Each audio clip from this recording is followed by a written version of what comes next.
Last season on StonesThrow, Cities Beneath. A human fighter and the orphaned heir of a well-to-do family. A dragonborn monk, raised by the military. A halfling wizard from the farmlands. A drow bard who can't remember her past. Left the walls of their Underdark city on a mission to retrieve mysterious above artifacts. Along the way, they fought spiders and really dumb bandits. Made a crummy deal with a kingpin beholder. And wound up in a domain of dread that wipes all your memories. Wait, what? Huh? What? I don't remember that. Exactly. The group of heroes discovered that the evil Jarlaxle was building an army.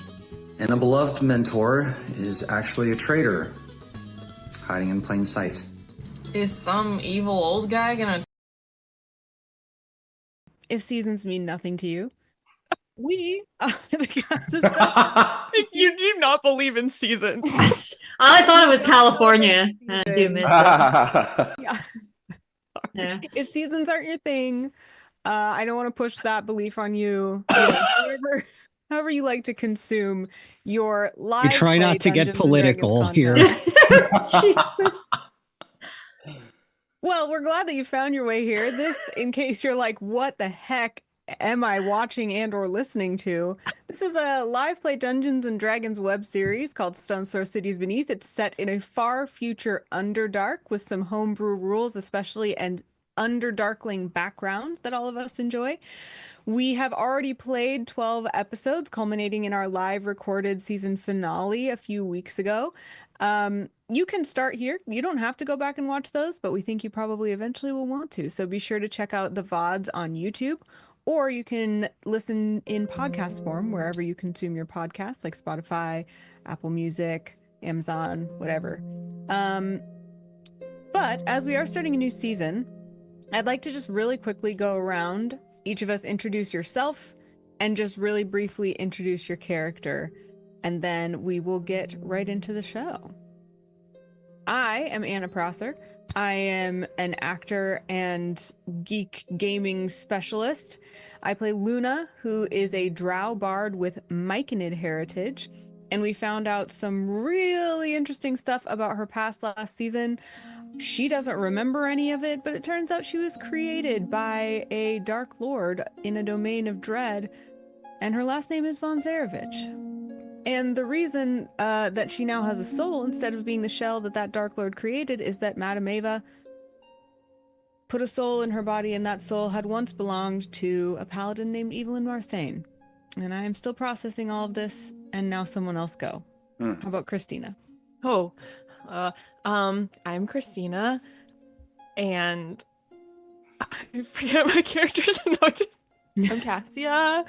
My character's name is Cassia, and she's a halfling wizard, and she wants to hear what Bo has to say next. Yeah. Well, tell her that I said, my name is Bo Bascoro. I'm some guy dealing with an identity crisis, and I'm also Kadal, dragonborn monk with Kuatoa heritage, and my dad betrayed the entire society and sent me to my death. But I survived. And let's see what happens now. Rachel, tell us about your character. I'm sorry, Kadal. That is a hell of a cliffhanger to have for season one. Yeah, seriously. At least you have a dad.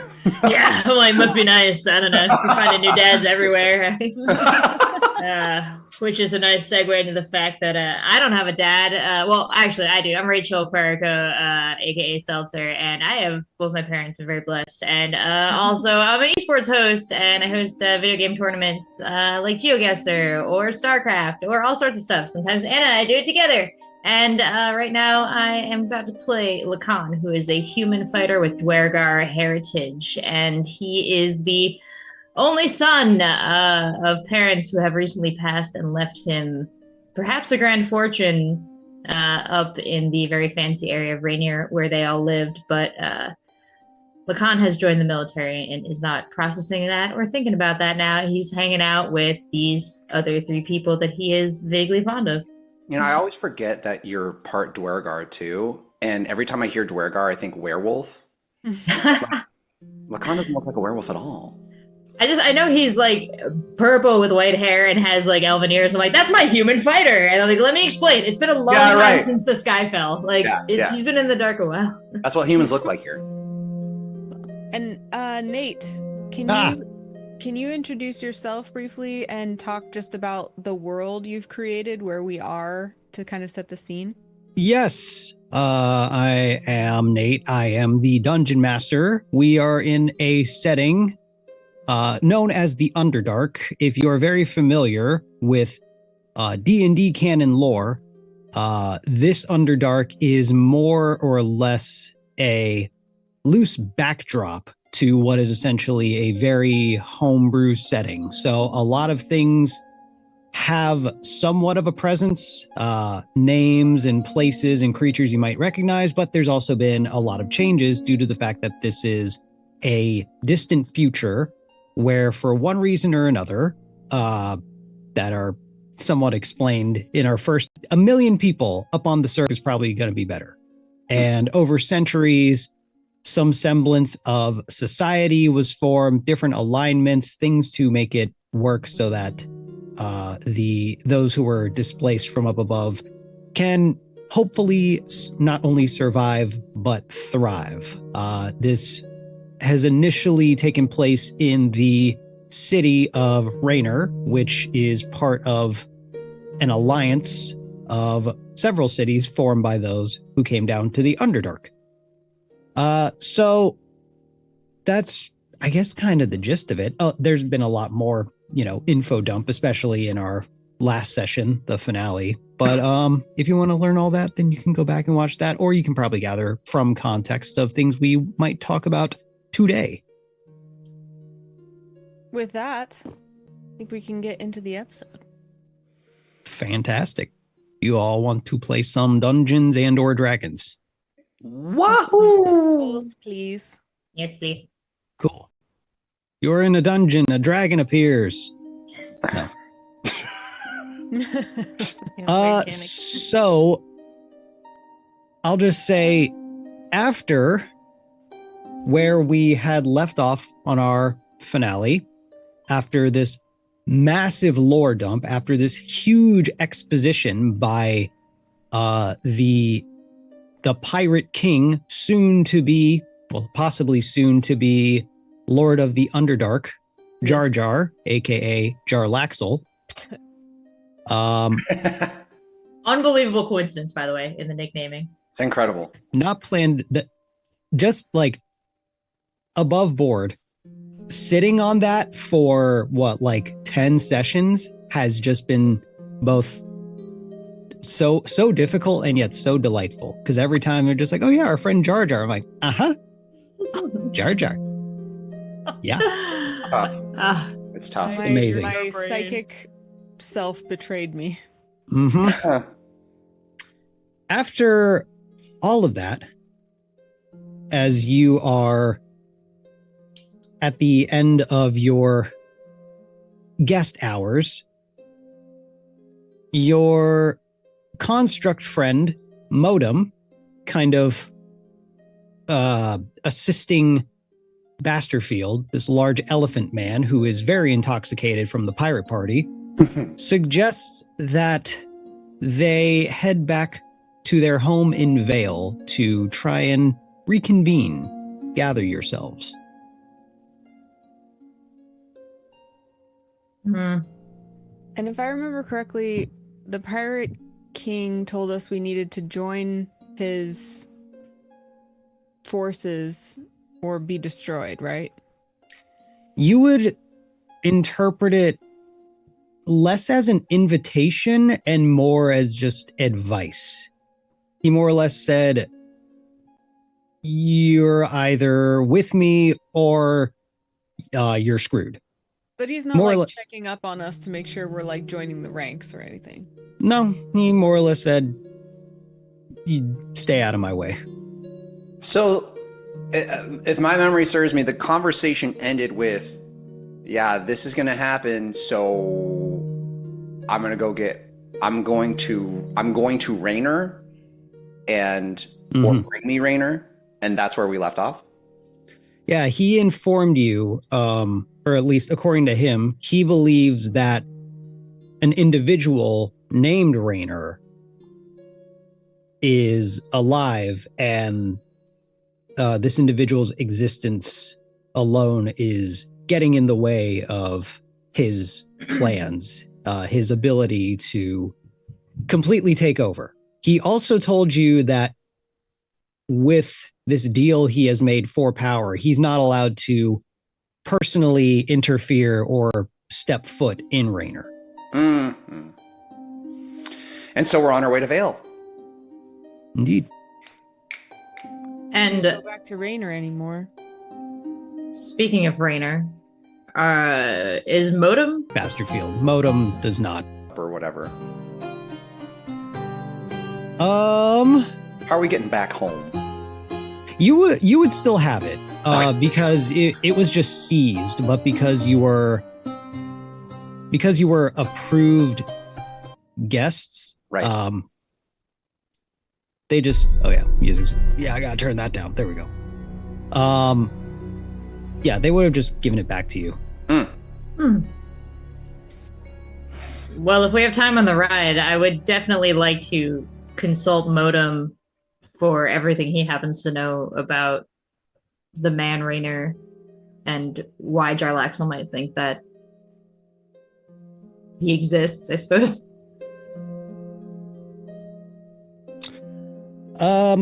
So let me see. First of all, sorry, my music was giving me trouble. Just want to make sure we have the right atmo. There we go. So at this point, you would be back at Vale, and you are in their little safe house they've set up. So you said you're asking about Rainer, specifically this individual, supposedly, that exists. Yeah, why would Jarlaxle have the impression that the prefecture of Rainier was actually a man?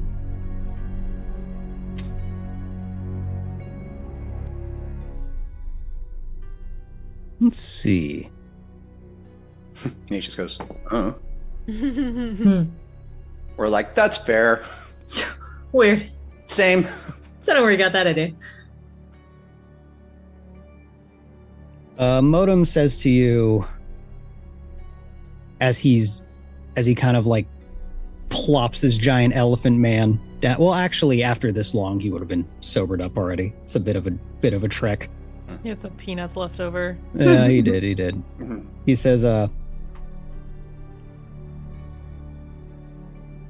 Well, unfortunately, I don't have much information available on said individual. What we do know is that the cooperative was formed, and the cities of the cooperative were supposedly named after its founders. So the possibility of an individual being named Raina would check out. But that was like a long time ago. Yes, it was. Why would- Realistically, that individual would not be alive. Was So one of then the again- founders go ahead. was one of the founders named Vale? Is that why this city is all decrepit? Yes. So Jarlaxle's already been through here, possibly? We're not sure how or when Vale had fallen. It could have been Jarlaxle's doing. It could have been someone else. It could have happened on its own. What we do know is that Raina is, in fact, the last standing city of the cooperative. Rainer's the last city. Someone named Rainer is also supposedly alive somewhere hiding. And it's supposedly the founder. And Jarlaxle wants him dead. Where would we even find someone like that? Wouldn't the Order Under know something like that? And an above board question: has Raynor been taking in refugees from any of these other fallen cooperative prefectures? Uncertain. And would Raynor also have heard any news of these other prefectures falling? Would we have ever received news or anything like that? You had never received news of it. Okay. You had been under the impression that Raynor was part of a functioning alliance. Mm-hmm. Jar Jar said that something about wanting to become a god? Or that he knew a god? Is Raynor a god? What kind of person is a god? Yeah. Yeah, The what word is God. God. Is that like God. a... God. Is it like a halfling? Men's I've never heard of a god. God. I mean, yeah, no one's ever like called me a god, so I don't know. God, I don't even know. Basterfield says to you, these are deities of great power and otherworldliness. They are capable of things as little as, magic to, do whatever it is they see fit to their agendas and visions for, how existence should be, to creating existence itself. They are capable of unfathomable power beyond anything you could comprehend. So they make decisions for people and they create people? Some do, some don't. There are, I guess, were very, very many of them. There were deities and gods and all for all kinds of things. Things like light and darkness and evil and good. So all kinds of things. Did you know many gods? Where you came from? There are some where I come from. There were many in this world some time ago. Have you met them? Oh no, not personally, no. Is it like an appointment thing we gotta do, or is it like they hang out in a certain place? Do they have like a contact number? Where did they go? Why are they down here? Is Raynor a god? Well, from what first of all, those are all several questions. But from what I understand, a god is powered by and also spoken to through belief. These deities are powered by their followers believing in them. And this is also how they would communicate with their subjects. But from what you mean yes. Politicians? No, not like that. See, the gods are capable of great things. But if nobody knows about them and they're powered by belief, can you believe in something if you don't know about it? Precisely why I suspect that their presence is more or less nowhere to be found anymore. Well, the only one we heard about was Bane. Yes, it's a bad one. A bad god? There's bad ones? Oh, you know of him? Them? Who would believe in such a thing as that? People who want power. People who want to have their own selfish wants, needs, criteria. What makes them different? What makes them bad? Well, they want to hurt people to accomplish their goals. Yeah. Sometimes their goals are just to hurt people.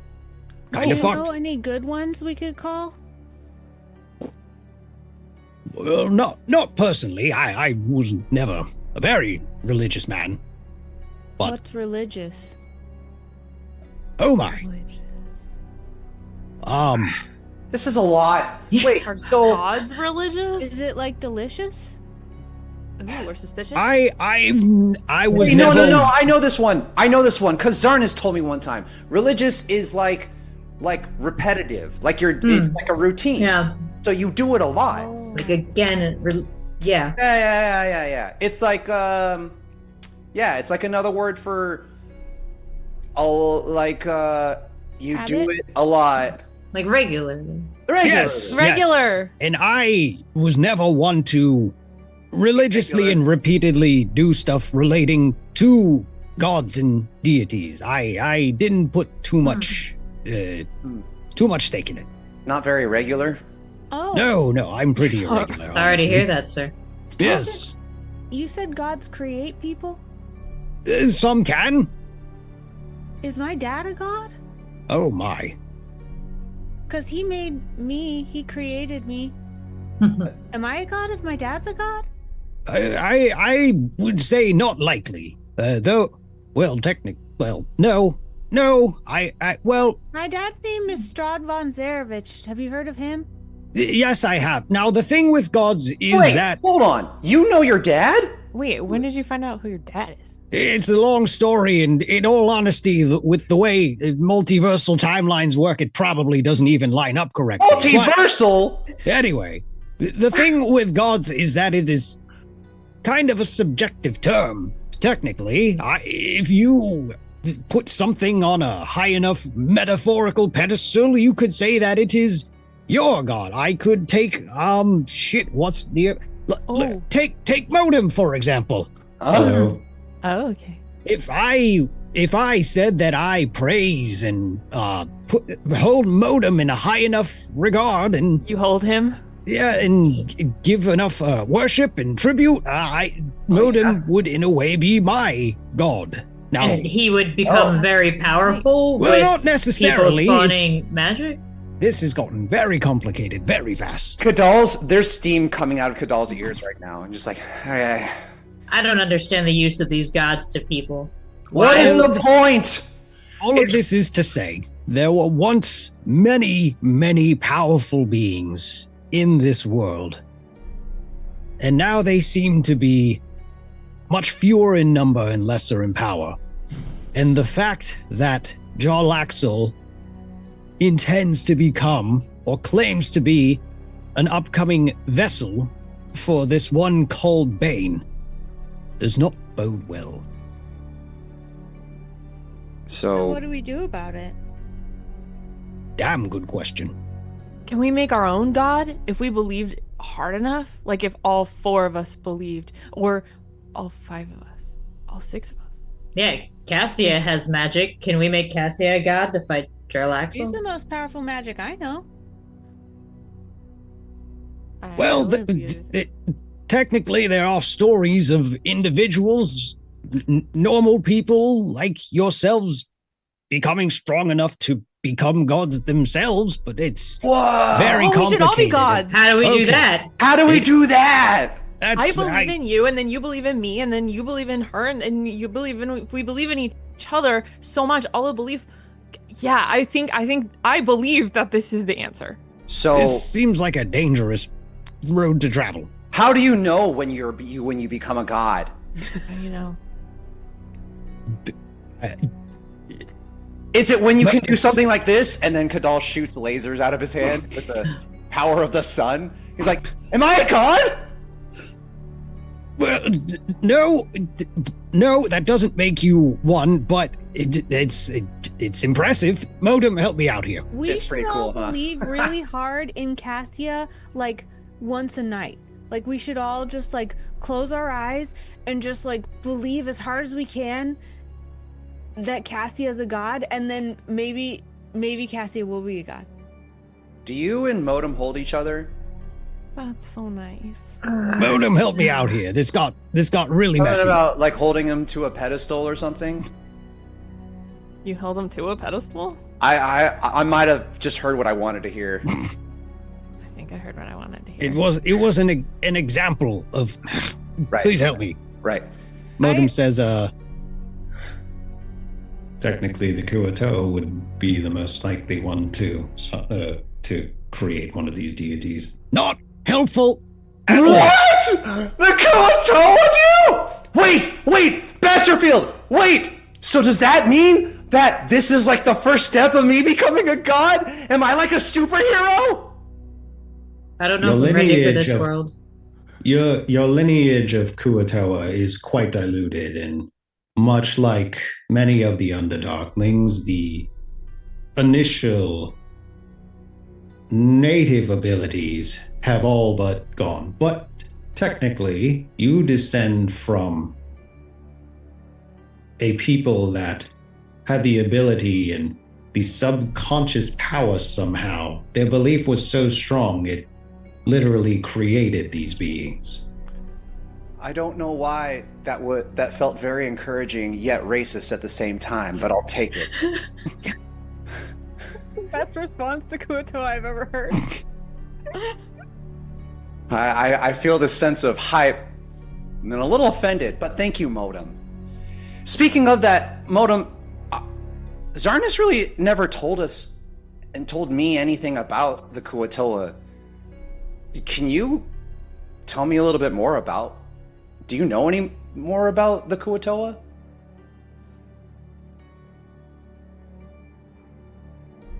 They are a strange species. You better watch your next words, buddy. My apologies. I did not mean to offend. That's okay. We're cool now. I find it statistically uncommon for a species of fish people having the ability to literally create gods. But they are nowadays quite few in numbers, at least full-blood Kuo-toa in the Underdark. They're a reclusive bunch. The only other part Kuo-toa I've ever known was Zarnis. There are more Kuo-toa out there? As far as many Dwergar, as many of Intermission. Where would I find other Kuo-toa? Or other part Kuo-toas?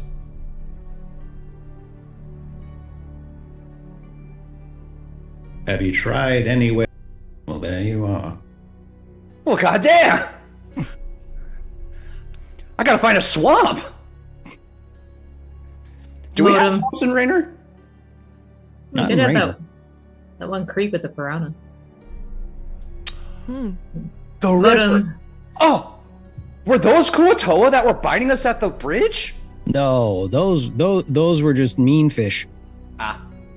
Yeah, it didn't strike me as Kuo-toa. Not as attractive as us Kuo-toa. He says, one moment. As he begins to, he goes to the table that's in this house. He's going through tons and tons of papers. On the table, there's like just massive, messy piles of paper with, God knows what you see on them. But he shuffles through and he takes out one piece of paper, and on it there is a sketch. This isn't, I don't have this super ready in resources, but Google Kuo-toa. I'll drop it in resources. Yeah, these humanoid fish people. Ah.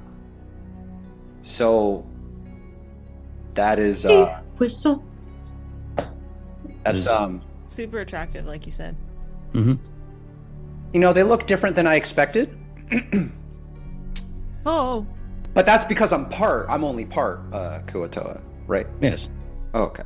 Yeah. Which part are you, Kadal? It's tail. Maybe my feet? A little bit of that spine. That's how Kuo-toa stand. Yeah. They're really funny. They are hype. Feels right. Yeah. That feels I right. can see it. Next to each other, I could see it. At that point... Yeah, he just hands the paper back to Modem like, all right, well, thanks, Modem. Well, now I know that. That was very informative. If anyone else has any questions, I'm gonna go sit. You still want to go find him, Kadal? I'll think about it. Maybe later. Well, At that point, you hear a knock on the door. As who knows you we're s- here? Should we be unhappy or on guard? I look at Basterfield to see how he and Modem react. Modem goes to the window, which are boarded up, but peeks through between the boards and says, Ah, they've returned. as they pull up the security beams of wood. And the door opens, and in walk two individuals you have never seen before. A tech wizard would like to bring them up on screen. You see these two. You see what looks to be a woman, very, very, very, very pale complexion, bright white hair, and glowing kind of teal eyes. And standing next to her is a little blue frog man with a pirate hat and an eye patch. I love him. As the little frog person looks to Basterfield and says, "We're back." "Ah, splendid, splendid, everyone. These are other members of our crew. Your crew? Yes, our crew. We are a crew." You don't Look at go us. around telling people that we're part of your crew too, right? No, of Yeah. course not. You're not my crew. I don't But- know you like that. What? I'm not your posse guy. Well, we've been through so much together. We're not the crew? Luna looks The disappointed. woman says, "You don't remotely know what we've been through. Please, these are our guests. These are friends. They're staying with us for a few days before we leave. Everyone, this is our navigation specialist." Motions to the woman. Says, "This is Notaratai. And over here is our engineering specialist and alchemist, Slurpee." Nice to meet you, Slurpee. Nice to meet you, Notaratai. Aye. That's much easier. Nice. Whatever you prefer. Luna just walks up to them the same way that you would go shake someone's hand or something, but she just kind of stands there. She just stares at them happily. Now we're here, we've met, and we are in proximity to each other. Slurpee walks up closer to you. He's 3 feet tall.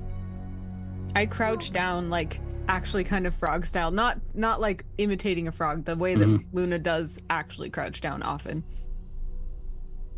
He And just I kind of look him in the face. looks at you back.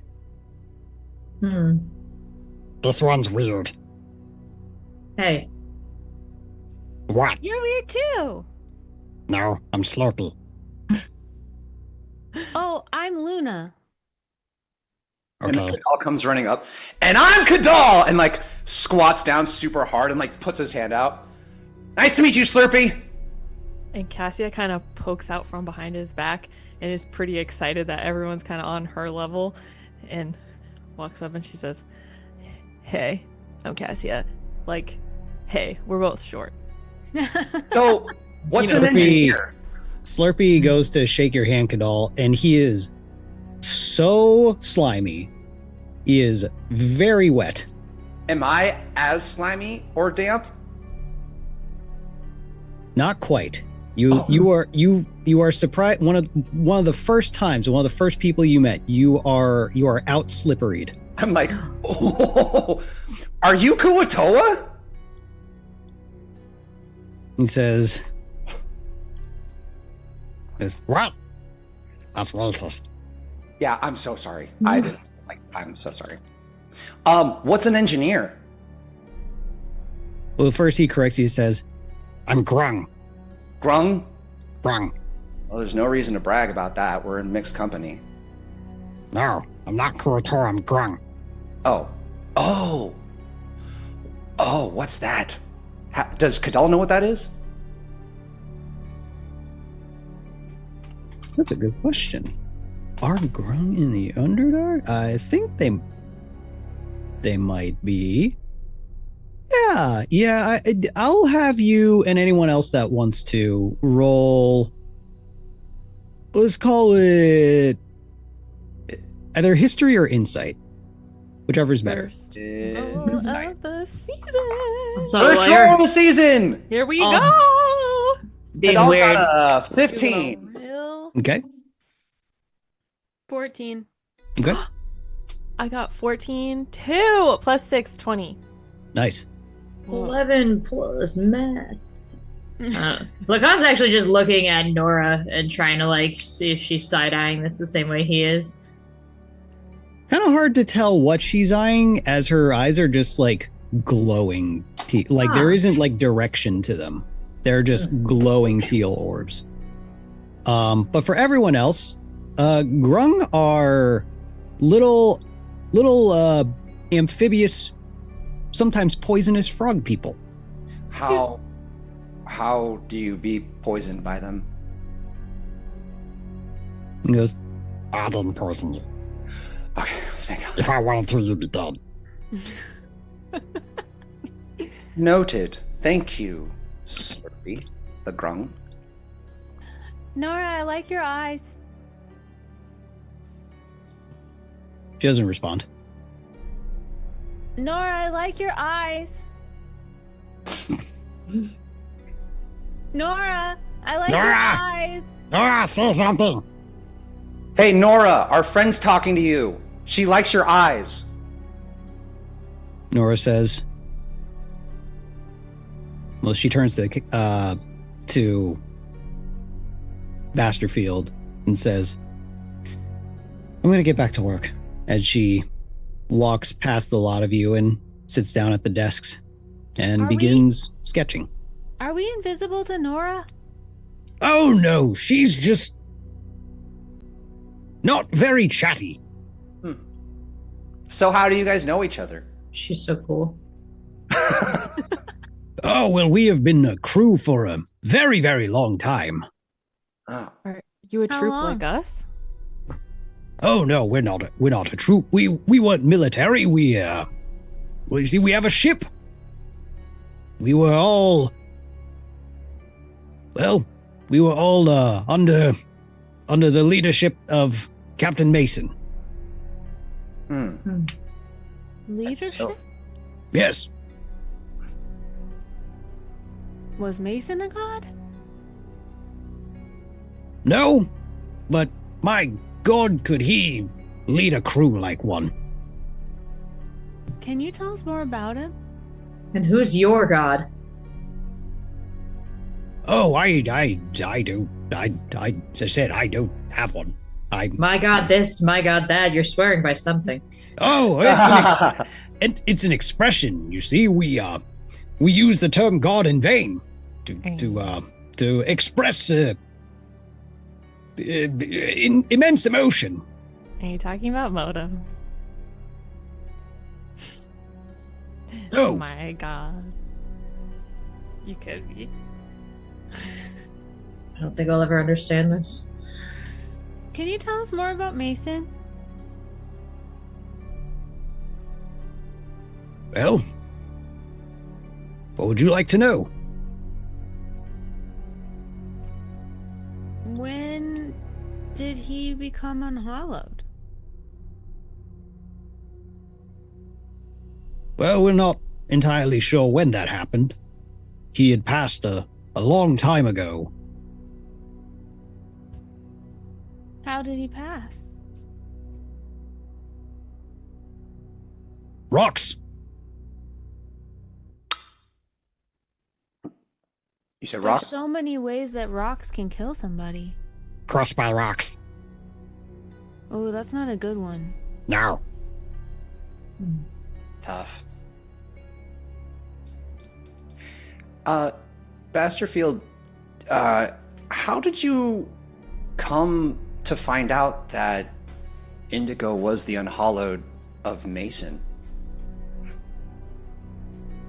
Well, our navigation specialist is very in tune with those she becomes acquainted with. One day she had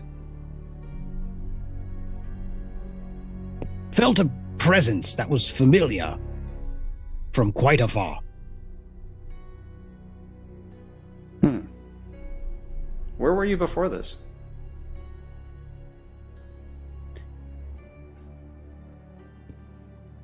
Well, we were, at the time of that happening, we were up there. Yeah, could you tell us more about that? Like, were you always up there, or were you further away like you made it sound, or... Oh, much further away. Where was that? Much further away. A whole different place that we honestly can't even quite put into words how to get there, or where it even is. Is it awful up there, like Jar Jar said? Oh, it's pretty rough. Well, actually, Slurpee, what's the report? Still sucks. Yeah, apparently it still sucks. Oh, we're... Still sucks? How recent is that information? Slurpee. Looks to Basterfield. Like, oh, yeah, this is a safe space to share intel. They are friends, and we'll be gone soon anyway. Cone of silence. Why will you be gone soon? Slurpee says, we're up there yesterday. Yesterday? To the surface? Still sucks. Yeah, Wait, sucks. How'd you get up there? How did you get back? Points to Nora. Navigations. That... Can Cassia look at what she's drawing? Yeah. It looks like she is, and this seems like this is a work in progress that has to have been like hours and hours, maybe days worth, but she is drawing out what looks to be a map. Whoa. Okay, so Slurpee, you and Nora were you guys, how long have you guys been up there? Had you been up there? This time, 3 days. Where were you before that? Down here. Where down here? Elsewhere. Elsewhere. Where? Not here. Ah, nice. What'd you think? Slurpee, yeah, this is Sucked. important. Ah, So the surface sucks. So Raynor sucks. I need... Yeah. Compared to Raynor, how much does the surface suck? yeah. Like if it was a cookie, how bad would that how bad has that cookie gone? Fuck are they talking about? You know, like have you ever had a bad cookie? They have this cookie metaphor for some reason. Like we don't actually have a cookie metaphor. like if Like it was if you accidentally use salt instead of sugar. or like if you overcooked and burnt the cookie, how burnt? Raynor is that? chocolate chip. What is the surface? Slurpee looks at the table and he takes his hand and just kind of slaps it on an open corner that doesn't have papers on it, just kind of and lifts up, and you can see there is a handprint shaped mark that's like sizzling, and you see that it's like acid eating away at the table. He goes, that flavor. That was so cool. Activity is important. How do you get that with your hands, Slurpee? How do you do that? I make stuff in my body. Can you teach me? No. Okay. You're like looking at a horse and you're like, how do you make a hoof? I want to have Oh, what do you got going on? Some of this. I like this guy.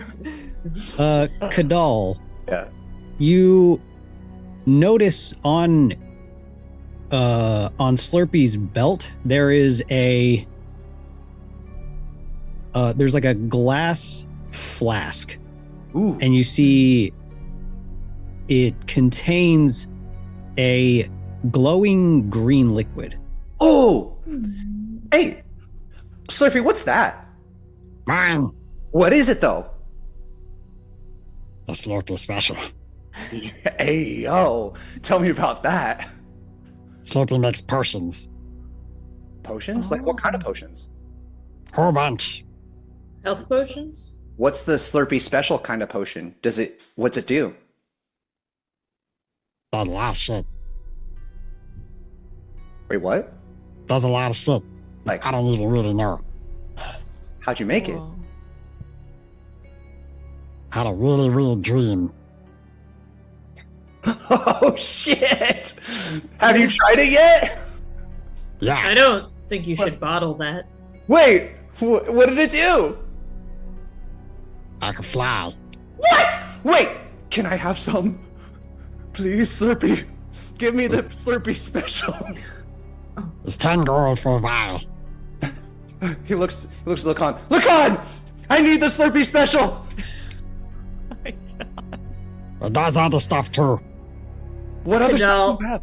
I don't know. You want 10 gold to buy a bottle of goo that Slurpee made in his sleep from a Lacan, weird dream? he said he could fly. Oh yes, I've tried it once. I grew 3 inches for an hour. He grows 3 inches for an hour. Lacan. Slurpee special. My god. Oh. Don't say I never gave you anything. Okay. You're really paying 10 gold. Yeah. So Okay. it makes him so happy, and Lacan doesn't give a shit. Slurpee, give me the Slurpee special. Okay. He goes, he takes the gold. Nate clarifies you're really doing this. I'll just make sure. It's gonna be good. He looks at the gold, puts it in his pocket, he goes, Okay. hands it over to you. So how much do I have to take? Have you tried it on anything else? Guys, he looks at everyone. Guys, should I try this now or wait till we're in combat? Maybe when we have more open space around us would be a good Maybe time. not in the house. Yeah. If I'm gonna fly, then I'm gonna have to. I shouldn't be in a place with ceilings. I'll save it for now. I'll put it in a special place. Thanks, Slurpee. Where? You make potions? What else do you make? Elixirs. Oh, what's that do? All the stuff. Oh shit! This guy's awesome. Looks at everyone. He's just hyped on this guy. Yeah. So we're just kind of like, Yeah. So wait, if Kadal puts that, where do you put it? Like in your bag? Like where like other stuff is like in his bag? On my sash. Um, I'm gonna tie it. I'm gonna like untie my sash, and then does it have like a little holster or something? Like a little loop? yeah. It's in like a, like it has like a leather strap, like a leather hook strap situation. Oh, attached yeah, to it. So you can just keychain. like, yeah. It's like a Tamagotchi, but it's potion. So, he puts that on his sash. He's set. Can we go up there with you? Well, I'm afraid we're not. No, Why not? that's not somewhere for you to go, unfortunately. Who are you to make that decision? Sorry, Lynn. Well, we're outsiders. Our ship's pretty full. How big is your ship? Is it just you four? No, there's others. They're doing repairs. You take a Wait, shit so sip? We would have. and now that you've found Mason, you're just gonna leave? Yes, our presence here was to. Well, initially to find him, and now that we feel assured that he has been put to rest. There's nothing left for us here. Nothing? Luna looks really hurt.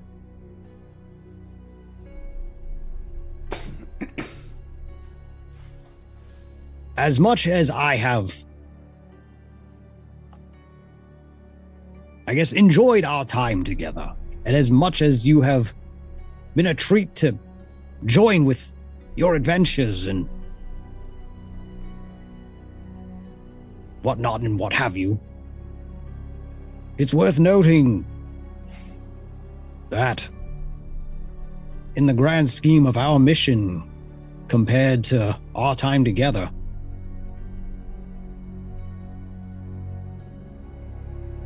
it's been a short time and we have things to get back to.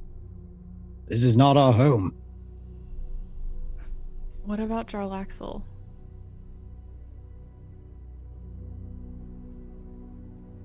What about him? Well, you're just What are going we? to leave us to take care of the situation.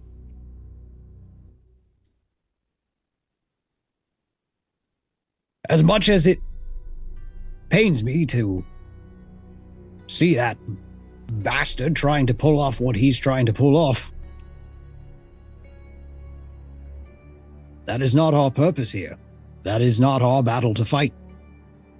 Well, Can you tell Can us we how to have fight your it? house? Okay, oh, Can we have some money?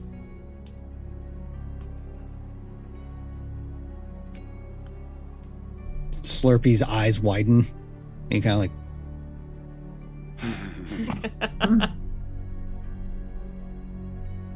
says, we're going to remain here for another probably week, maybe 5 days. You are welcome to spend some time here with us, decompress. I know you've been through a lot, and maybe some time to process, some time to rest. Maybe figure some things out. It's And- weird because Yeah. we're just such like insignificant little blips on the timeline of your life, but you're one of the people I've known the longest in my entire life.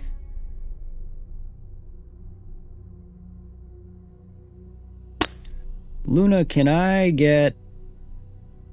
Let me just get charisma.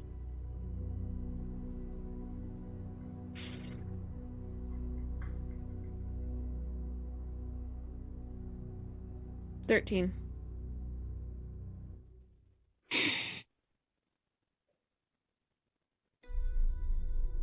I understand. And I don't want you to take the time differences of that we've spent together as me thinking you an insignificant being of sorts. I just want you to understand that we have other matters back at home for us that we cannot leave unattended to. And you don't want us to help. I think this conversation is making Cassia feel guilty because I think she's been kind of shoving down that she also might have responsibilities at home, that she's doing everything to ignore. And so if it's okay, can she kind of brush Luna's elbow and be like, it's gonna be okay, just maybe we'll all meet again. Right, General Basterfield? Oh, it's Reginald to friends. And I'm technically not a general anymore. He'll always be a general to us. Can you Reginald. Can you teach Lacan to use a gun? I can probably use this just fine. No, you can't. Oh, I don't see why not. We have some time. she said, no, you can't.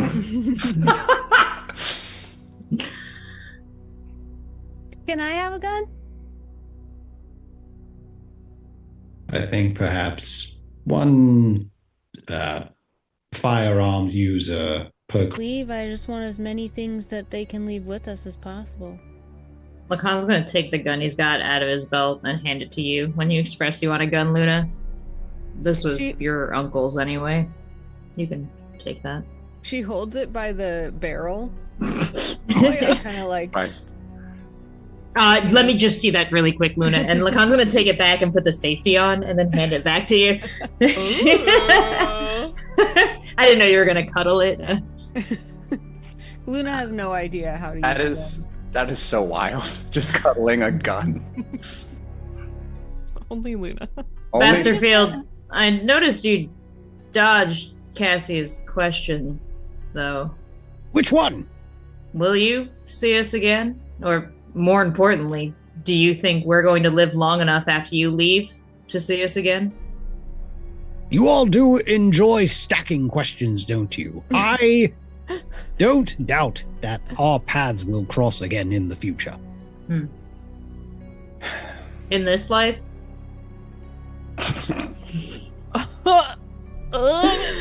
Do you believe in us? I'm not asking you to make us gods, Basterfield, but do you really think when you and your crew leave here that this whole Underdark has a chance? I would like to just quickly say I am asking to be a god. He says, the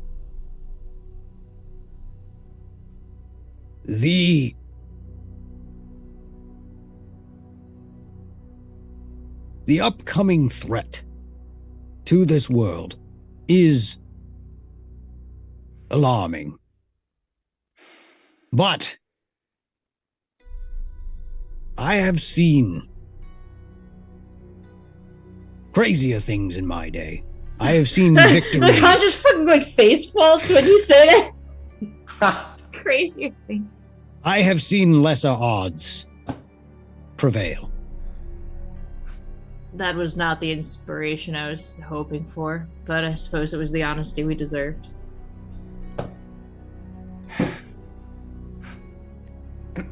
We'll work on using that gun, Luna.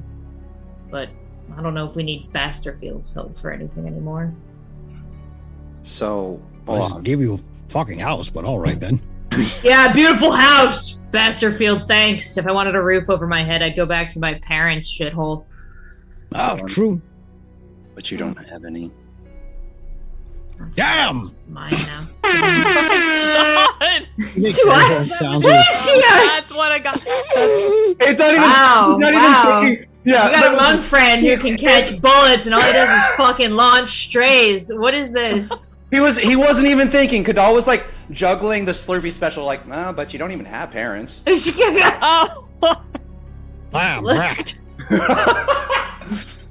It's gonna fade into the back of the conversation. Can y'all roll perception? Perceive how hard that stray got. We got a nat 20. Yo! First nat 20, it's Lacan? Go! It's the lucky dice. It's the Lacan arc. Cassia. Two of us. Oh, you both got nat 20s? Are you serious? Wow. Yes! Cassie, we had fun! Well, I got a 12. I was like, That's I got an amazing! 18. I'm flashy with my 18, no? Cassia and Lacan, after that stray was thrown, you hear from the desk, Nora just kind of gives a little Oh my god, wait, Lacan was not about to blush, but now he's fucking blushing. What? Oh, I forgot she was here. Oh, I'm gonna stand facing a wall.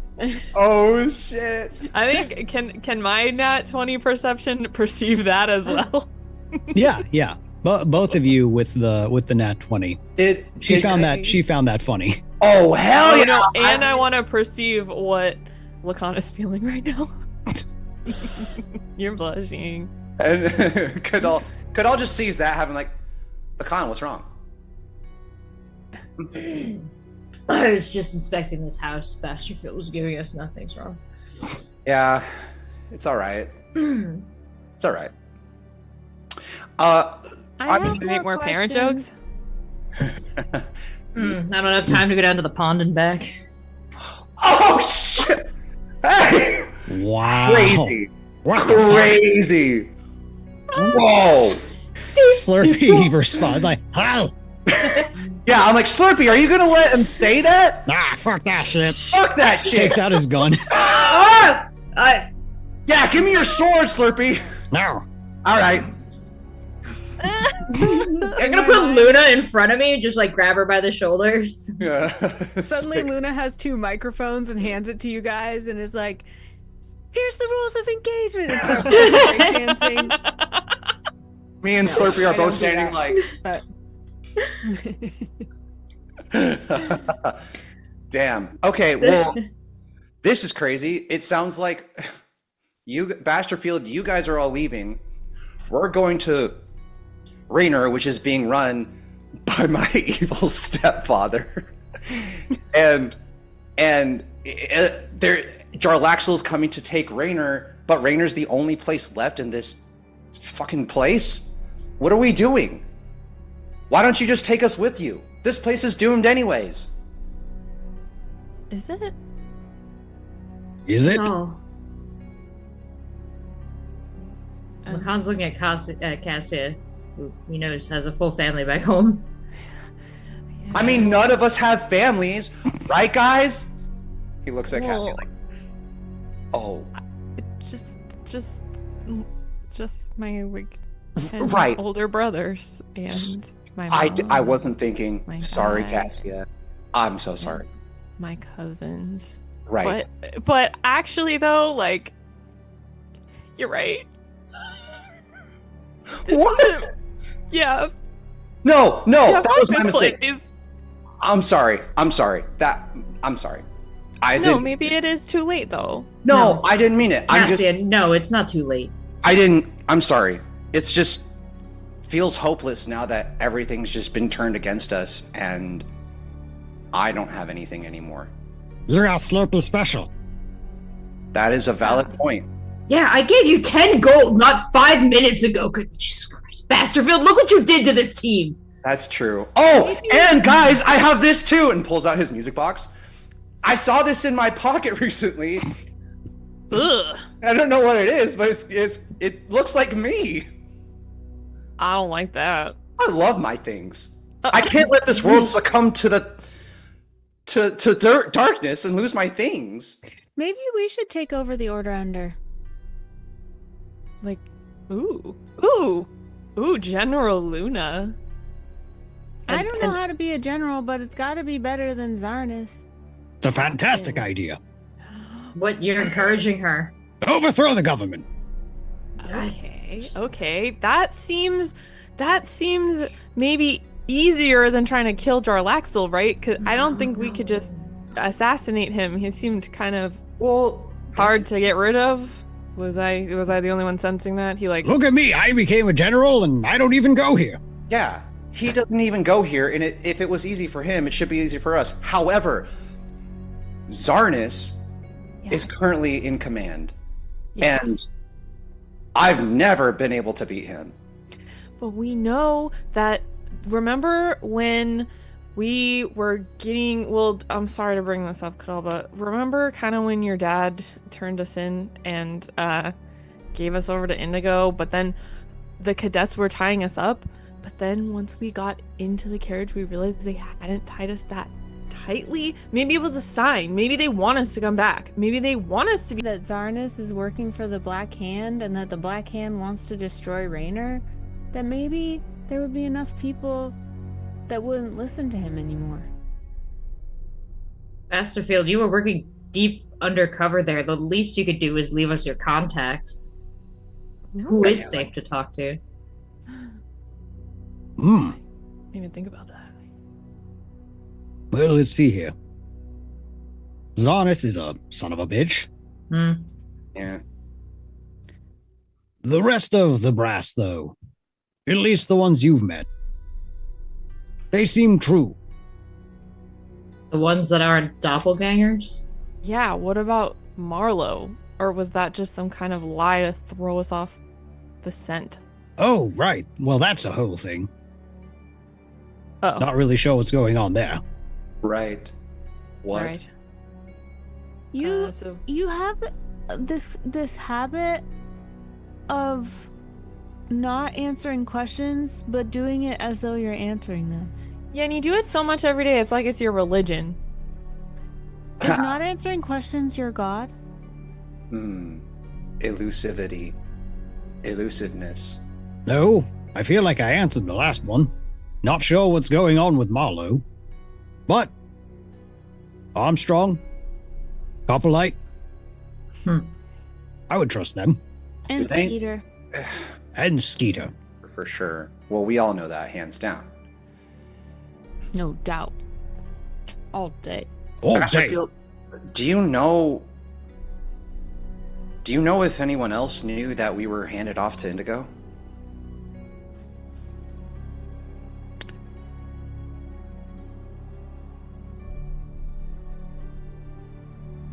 Like Copperlight and Armstrong.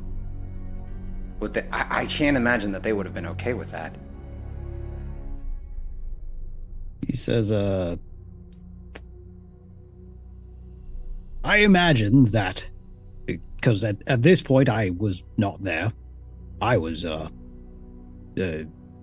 sent away. Right. But I imagine that though they would be opposed to this course of action, unfortunately, with Zarnus's cutting and taking over, they had been outranked.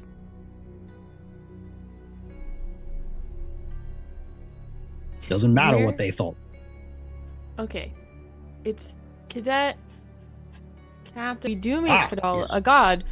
Maybe is he the boss?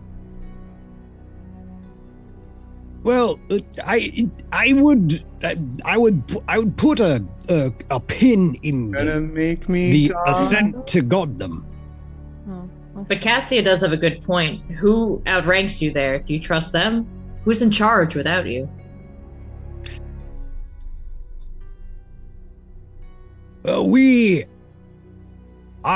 The general, the order under, answered to the council. What's the council? Who is the council? The council were those who were actually in charge of Reyna.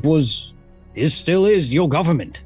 They're a bit tricky to get in touch with. They only speak through messengers, representatives. Would they have hailed from the richer region of Rainer? Would I know anyone who's like, my dad's a senator? And would Kadal have any knowledge of this?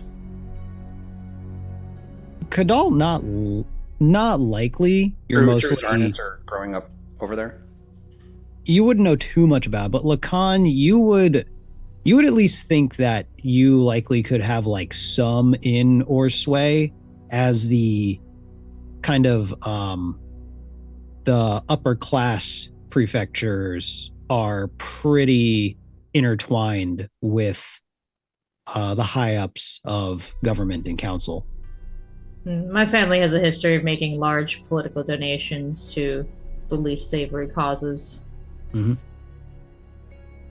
Yes, I'd say there's a good chance you may have some sway by your name alone. So what do we do? What do we do at this point?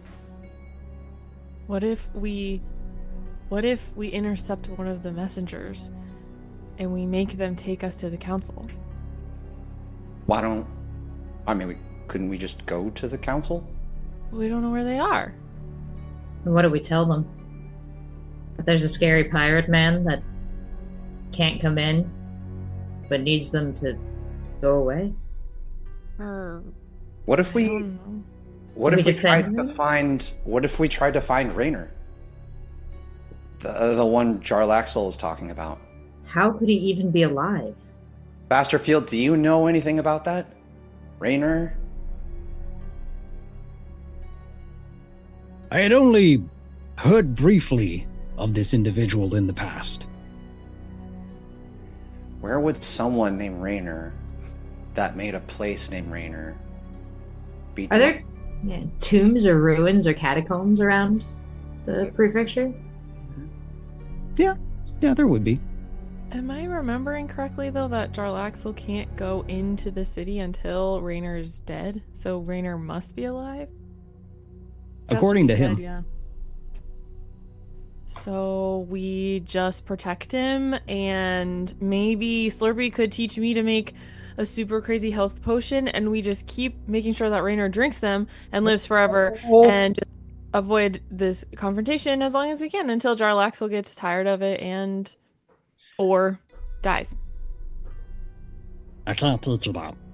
But can you teach us how to make the Slurpee special? No. Yama.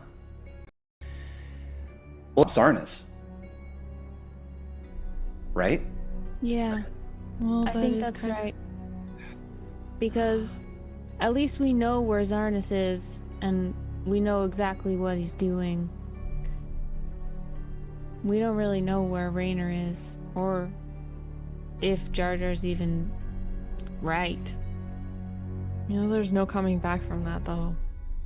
If we declare war against Zarnus, then Jarlaxle knows that we're against him, and he kind of gave us some options back there. So If we stop Zarnus, but he wouldn't be able to infiltrate. Jarlaxle wouldn't be able to take over. okay. Zarnus must be in there trying to find Raynor. He's trying to serve Jarlaxle. I don't know who else would have information about where Raynor might be, but Zarnus might be our best bet on that. We do it from the shadow. We sneak, and we spread all the information, and we talk to all the other brass, and we tell them what's going on, so Jarlaxle doesn't know it's us. So we have to go back to the Order Under. Undercover. Order undercover. Order Under. We're now the Order Undercover. All right, everybody Fire. get in the one trench coat we've got. Get on my shoulder. Everybody get on my shoulders. Kadal, Hmm. in all of the years that you've been sparring with Zarnus, like, do you think we could beat him in a fight? And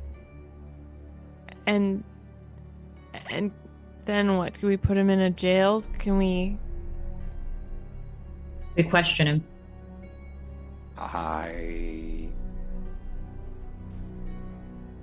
I don't know. I've never beat him. And every time I might have come close, it's because he was going easy on me. We don't have to. We just have to get the rest of the Order Under to help. I think we should try to focus on that because he's really scary. He's really scary when he's angry. And I don't know if I can really face him like that.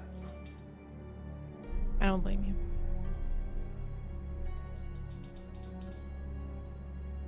We gotta get in touch with Pluck. Pluck? Yeah, where's Wait! Pluck? Wait! Masterfield! That's genius! Wait, what is? Pluck! Right! Pluck is a genius. Wait, no! Basterfield! Yes. Where we left, Cassie and I saw Pluck, and he said he was doing paperwork for you. What? Yes. Oh yeah. Pluck was around? Where did you put Pluck? He is, in fact, doing paperwork. He was taking notes, and he was also helping me on my personal mission in search of Mason. And now where is he? That I don't know. Since my dismissal, I can't say at all what Zarnus has been up to. Gotta get Pluck. So you left Pluck at the Order Under. He was there? Last I saw, like all the other cadets. Okay. I guess the only thing to do is Okay. go. I have a spell, Oh. and it lasts for 10 days, and if I write on paper, the writing appears normal, written in my hand, and conveys whatever meaning I intend when I wrote the text, but to all others the writing appears as if it were written in an unknown or magical script that is unintelligible. We could send Pluck a letter, a fan mail. For why? To tell him what's going on, tell him we're okay. He might be worried about us. Aren't we going? He could advise us the best way to go in. Yeah. We could pretend ignorance and return as ourselves, or we could go We can't undercover. just walk in. I mean, How do we we- could maybe, but I'm sure they're gonna be on the lookout. How are we supposed to? How do we send that to Pluck? Is there like a magic, like in The Sound of Music when he blows the thing and the kids come down? Is there a way to summon Skeeter? Peter? Well, we have. It seems that there are the seeds being planted for a plan. I suggest, for now, we sleep on it and see what the new day brings. That's a good idea. I'm really tired, actually. Before Yeah, I have we go damage. to bed, can you tell me a bedtime story about Mason? Of course. And we will go ahead and take a BRB right here. BRP. So are we doing a rest there? Yeah, everyone can also take a long rest. I guess. Oh, Yeah. nice. All right. Long We're rest. going to take a 5-minute or, yeah, exactly 5-minute break. What? So get up, stretch, walk around, drink some water, be healthy, and we will see you in 5 minutes.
Hello and welcome back to Stones Throw Cities Beneath. I hope you enjoyed your break, got a little stretch, drank a little water. I'm here with just a moment with Niski, who has a remarkably similar voice to Slurpee. And we return. DM, what should we do? That's really interesting, because the way I was going to bring us back in is say, after your long rest, what would you like to do? You have a few days of just kind of decompression, little, not quite vacation, but you're just kind of here while the rest of the crew is simultaneously like working on their own projects, but also available to chat, or if y'all have something you want to talk about. But either way, everyone is just kind of going about their morning. What's the property look like? Is it just the house? It's just the house. Yeah, it's just the house. You can go outside, but as you've seen, there's not too much great stuff to offer. Actually, let me see something really quick. Because it's cramped, Slurpee is actually working outside. I think Kadal would be trying to find a more open space to just do training. Yeah. So you could do that like out in the street. Okay, cool. That's what Kadal's doing. Oh. Yeah, as you're like training and working on just doing drills. Doing that. Yeah. Slurpee's working on something, and also like occasionally like watching you. Can you make a performance roll for me? Or I can make another. I can take another roll for you if you'd like. I was going to say performance or athletics. Oh, definitely athletics. That's much better. Completely better. Should have kept the 2. Should have kept the 2. It's a 15. Okay. While you're training, you make some makeshift like targets to kind of spar with. You like crack one beam of wood in half, like with a single punch, or like you throw one elbow, just like rips it clean in half. Slurpee's just kind of like, ha, sick. And does Kadal notice that? Yeah. So he's like, do you want to learn some? Nah, I haven't done. Oh. That's fair.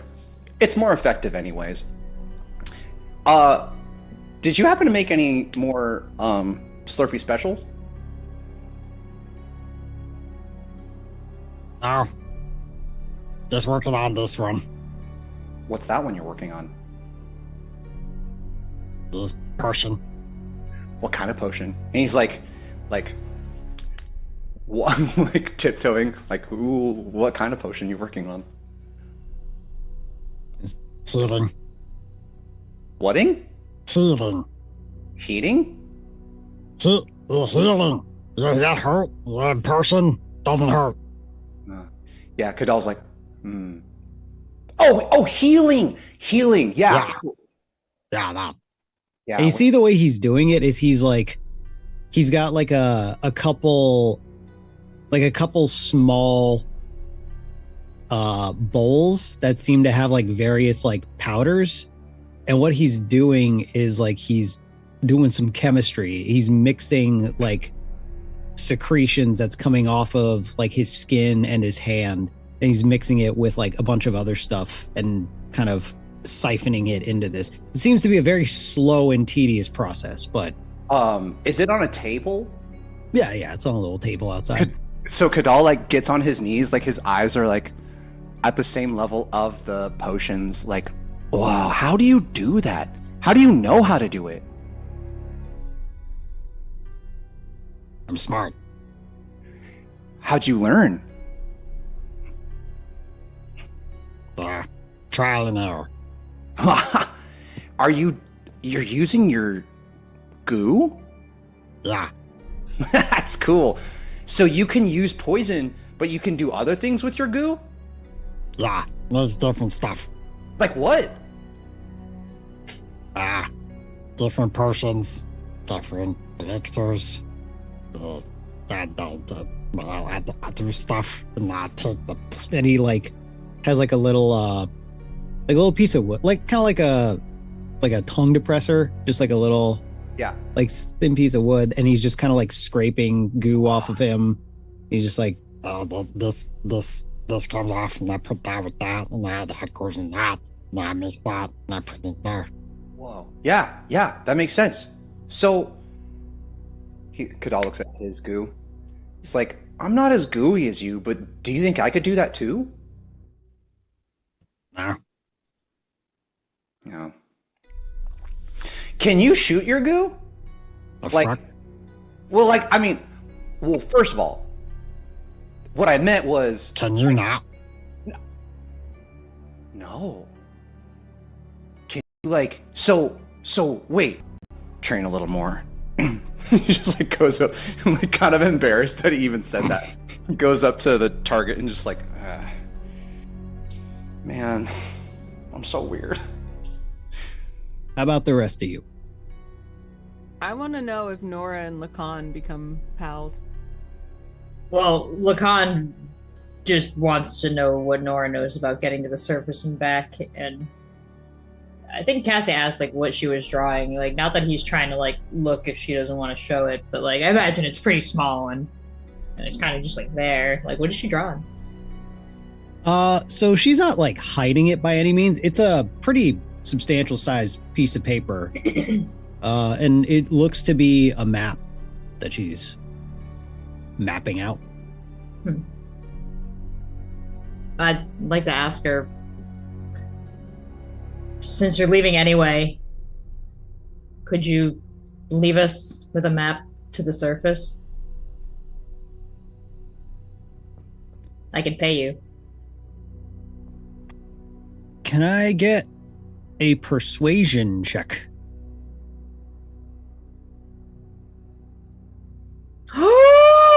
Okay, the digital dice are in for a season 2 redemption because for the second time today, it's a 20 for me. What? Beautiful. They heard your screams during the season 1 finale. Don't make me refresh my MAC address again. She looks up at you and she goes back to drawing the map and she says,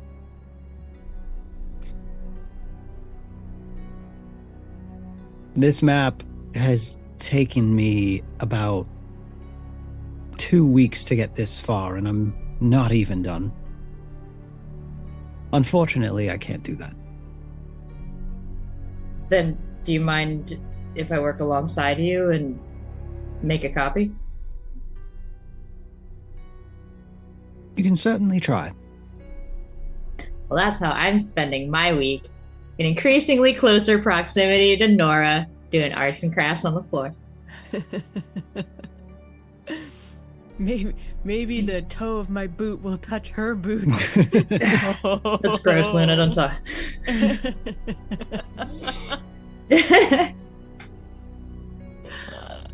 Every time he thinks Cassie is looking, he moves half a foot away from her, just in case. Luna asks just a bunch of questions. Mm-hmm. Mostly she asks Basterfield to tell her everything about Mason. Mm-hmm. And to spur that on, she shares some of her vision and what that was like and what she saw. To see if he can tell her anything about Mason or about herself. Basically. Yeah, with your description of the vision, he tells you that sounds like, granted, you probably didn't have a ton of details of the vision, there was a place like this and this was the landscape, but he does tell you that seems like it would probably be in line with memories, most likely, that Evelyn and Mason had shared. And he tells you some more details about him. Tells you that before he was a captain, he tells you that he was a bit of an outcast in his family.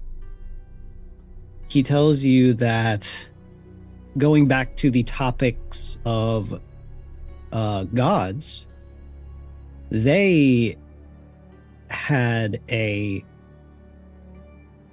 particular god that there was a deity they were quite fond of, and it sculpted a lot of the foundation of this family and like what really brought them together. And what set Mason apart was that he, like Basterfield, didn't actively oppose it, but it just didn't resonate with him at all. So while everybody else was very, very engaged with these practices and with this lifestyle, he never really quite fit into all of it. And that eventually, in his adulthood, later on in life, he just felt it was time for him to kind of pack up, go without a plan, and just see if he could find somewhere else he fit in. So from that, she also learns that the soul that she knows she has of Evelyn was devout to a deity. Mm-hmm. Does she learn the name of that deity? Let's see.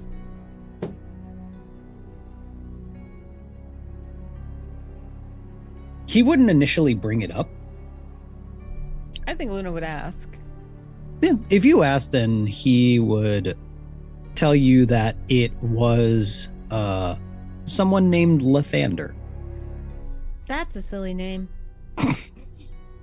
That's crazy, dude. Says, yes, quite silly indeed. Lathander. Lathander. Menzo brand Lathander. But she was quite fond of Lathander, the one that is the one that's in you.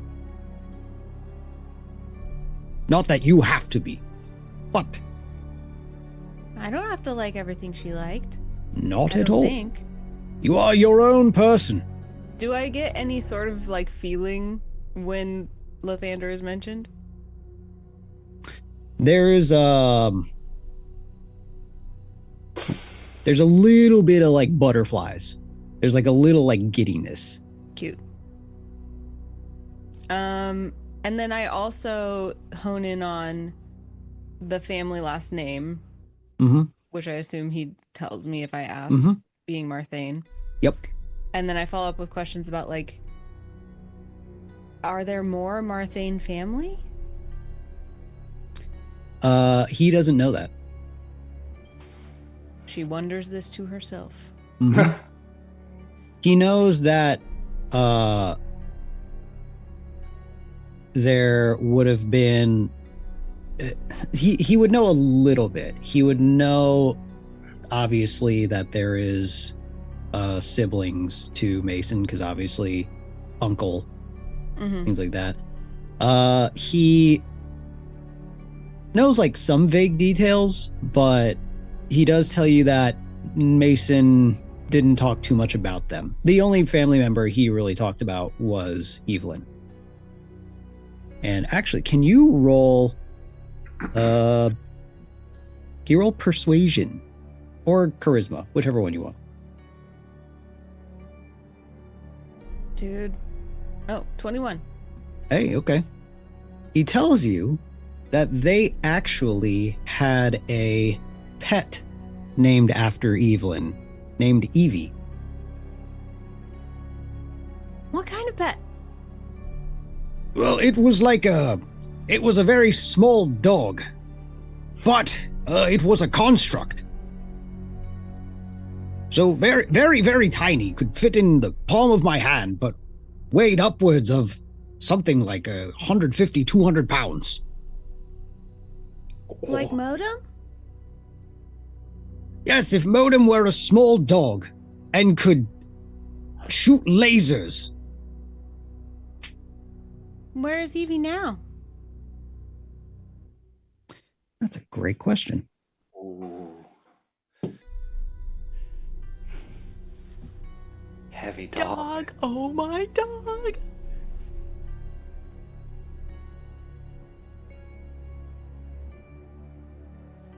He says that Evie would have been left to actually probably would have given her to Evelyn.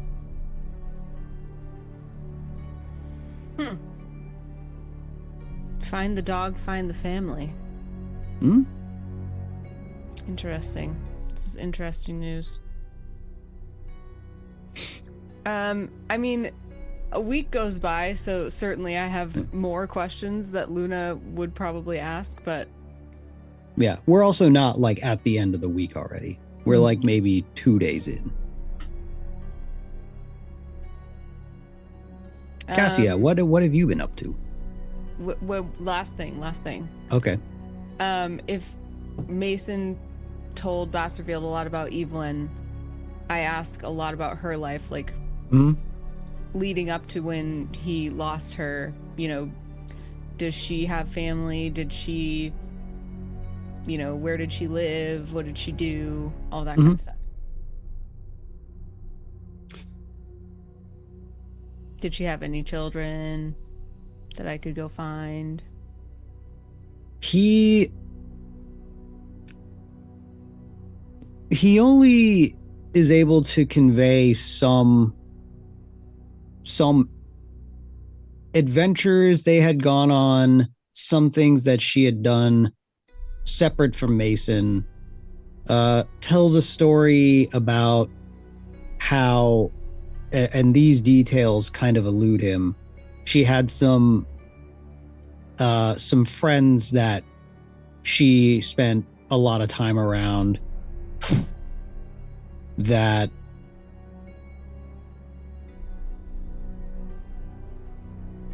no, he wouldn't have met them. Yeah, just kind of a vague overview. Basics, yeah. Okay. Apparently there was a bard, a rogue, and a witch. Cool. Okay. Cassia's turn.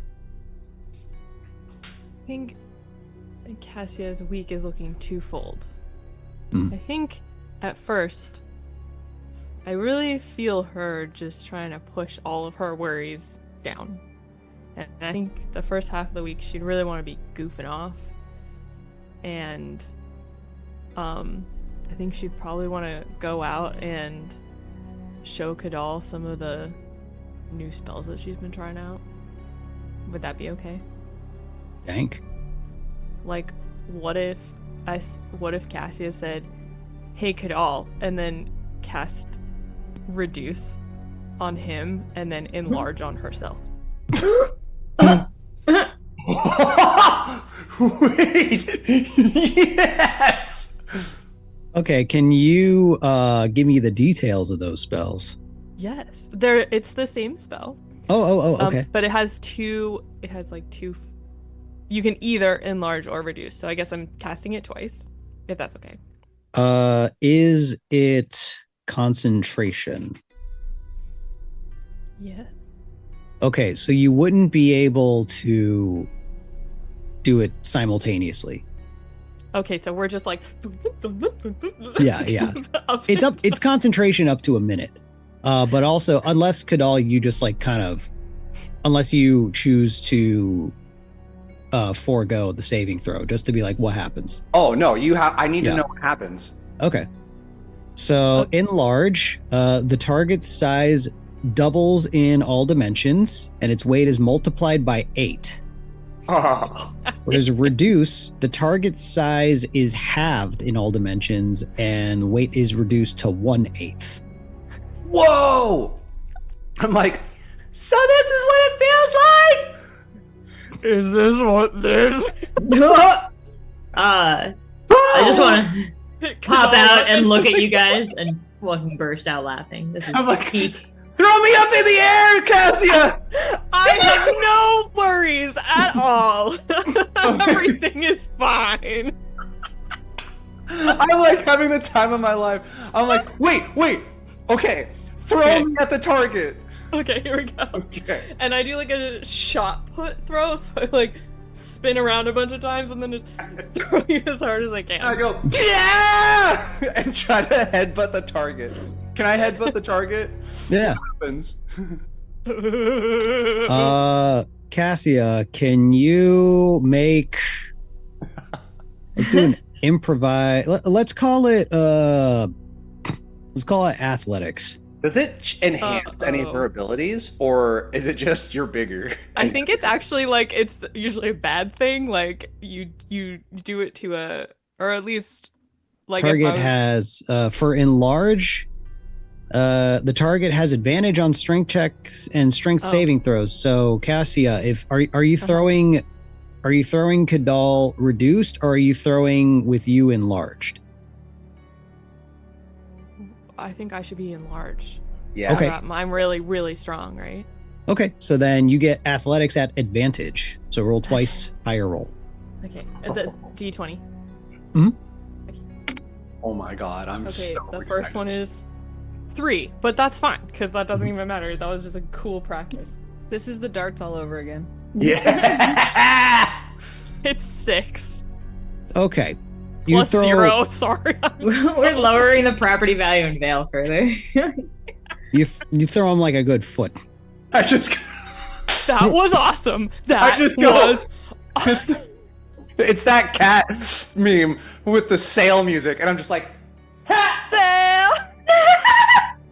just drop. I'm like, that's more than you could have done before. And then can I, because I'm just going a little crazy here, can I then levitate Kadal back next to me? Whee! Yeah. I'm just like,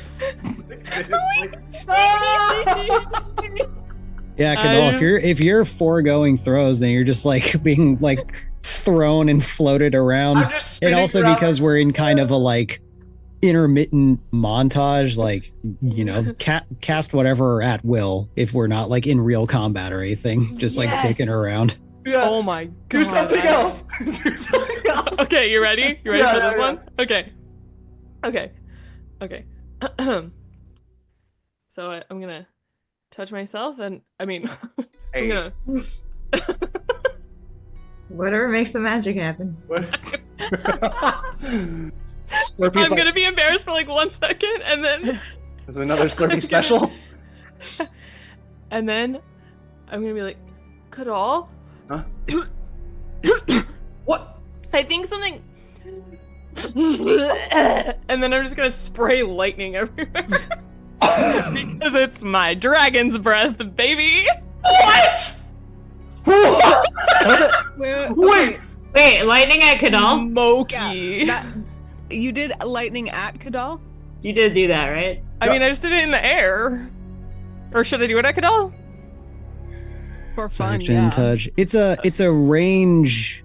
It's a range, so it doesn't have to be targeted. If you wanted to just like shoot it up at like nothing into the sky, it's up to you. Well, Kadal, I guess I'll ask you, would you like to be shot with lightning right now? Let's fucking go. Okay, so how much damage am I taking for that? Or can I save myself? Can I like withhold damage? No. You literally could have hit. You could have hit the target, but instead decided to hit me. And I'm like, You let's nodded. see. Well, I mean, this is gonna be so painful. This kills the Kadal. If this is how Kadal dies. In the montage? Guys, Each it's fine. episode? Slurpee's right here with potions. It's not done. Can you be a little quicker with that, please? Nope. After this, Luna is on hand always when they're testing spells with cure wounds. Actually, this is kind of perfect because I think Kadal, this what was would- the saving throw? Oh, wait, what was the saving throw supposed to be? Dexterity. Oh, dexterity. Oops. It's an 8. Okay. Cassia, roll 3d6. This is gonna be crazy! 3, 4, 5, 7, 12. 12. Okay. And because you're Kuatoa, you are vulnerable Yeah. to lightning. So is it double? It is. It's got to Yeah. be. Yeah. Wait. Vulnerability means double damage. I believe it's double. Yep. Okay. Yeah. Kadal has never been hit by lightning before. So I'm so excited. Yeah. It's like fucking you see his like skeleton for a couple It's like that frames. scene from Home Alone 2 where he grabs the sink and turns into a skeleton. Mhm. Yeah. I'm imagining the Emperor from Star Wars. Darth Vader's. How much damage am I taking? The roll is 12 total, right? 24. So 24. Oh yeah, that's great. Yeah, this is good training to know how this feels. So I'm like, oh, I'm actually on the ground, like, nice, you guys are pretty strong, really good. You do that cartoon thing where it's like, Yeah. Wow, that's really good. How did you do that, Cassia? This isn't fun anymore. No, I'm it's so fine. sorry. It's fine. I'm so sorry that I hurt you. Hey, no, I'm still kicking. I've just got 7 HP out of 31 after a long rest. Hey, Luna! Can I? Yeah. I guess I can't wither and bloom anything unless I like steal energy from like a tree or something, right? This is what we got for this. Yeah, no. Luna or Lacan, do you have a Do you snack? need healing again? You guys should stop hitting each other. Luna, can you help him, please?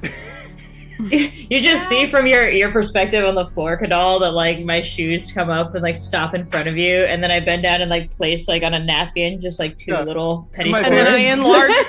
enlarge the snacks. My face is like squished on the floor, like, thank you. And then my tongue just wraps around the snack, like, Luna crouches down by your head and just pats you and does cure wounds and is like, You guys should stop hurting each other. yeah, maybe we should just stick to targets. How much HP do I get? This is Nate, awesome. do you wanna go all the way out on the hit points or just assume that eventually I can heal him enough? Eventually you could heal him enough. Okay. All right. But there is a rule that comes out of this, I imagine, for the rest of the week. I don't exactly know what it is, but I know something changes henceforth. Cassia's definitely done. That's it. Yeah, you She's said done.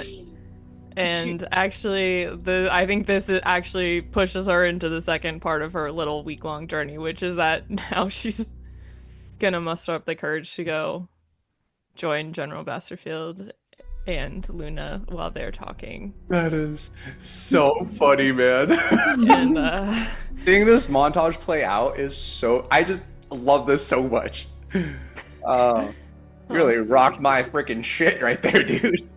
You're strong. How'd you learn that attack? I've just been studying. Well, I'm so sorry that happened. Are you Don't be sure you're sorry. okay? Yeah, we need to know how to use that in the future. I think Cassia wants to go and kind of wait for a break in the conversation with Basterfield and Luna. Just kind of like one of those things where like it's after class and the teacher's talking to someone Yeah. else and you're just kind of waiting like You walk up to them, and Basterfield says to you, Luna, says, "So then I tell him, Mason, barely knowsin'. By the way, this is not mid-conversation. He just said that with no context.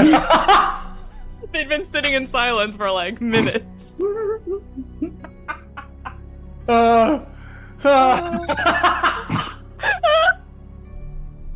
That is the best. Cassia, hello. And I say, wait, sorry, Christine needs to get this out.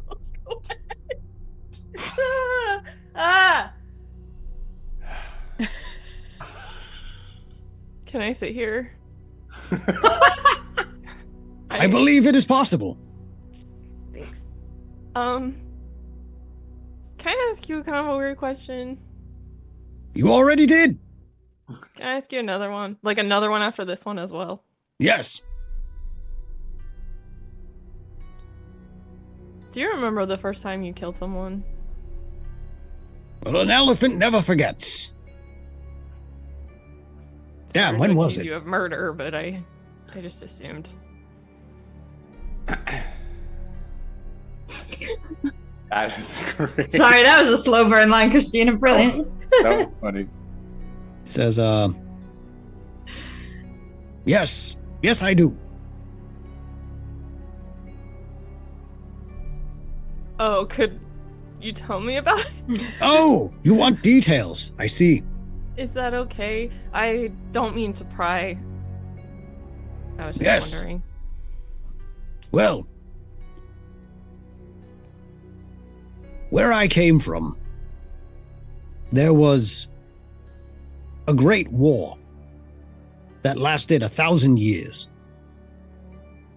I was born into this war. The tail end, I was very, very young. But it was what I knew from the beginning. It was what I was trained for. It wasn't until much later that I had thought about what had happened, and I know it's a necessary part of when conflict escalates and words no longer hold enough value to get anything done. Tragic, really. You remember who the person was? Yes, it was some guy. Actually, Cassia can really relate to that. Because now that it's quiet, finally, after all this time, she's thinking about how she killed some guy. Over. And there's a good chance you're going to kill some other guy. It happens. It's a violent, well, multiple worlds we live in. Just accepting that. Multiple worlds. How do you deal with this? I just feel this weight. I feel like I should go figure out who this person was and tell his family what happened and say sorry that I didn't know those missiles were gonna do that. And that's not a very good excuse, actually. That is an approach you can take. Have you ever done something like that? In the time I've been around, myself and my comrades and crewmates, we had also found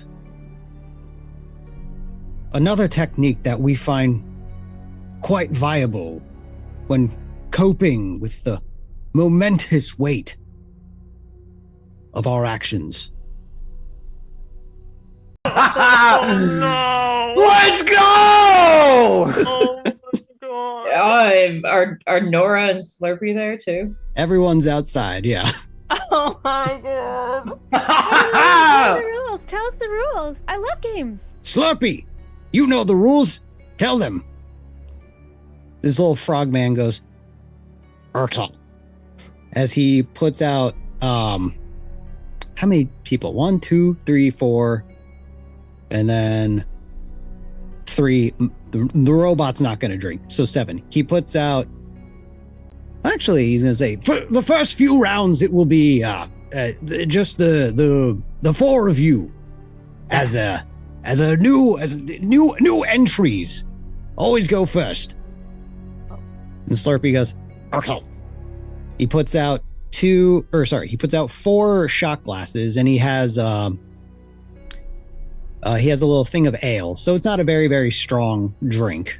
And he pours, he fills the shot glasses with ale, and then he takes out a vial, what looks to be a vial of the same green glowing liquid that he sold you earlier. And he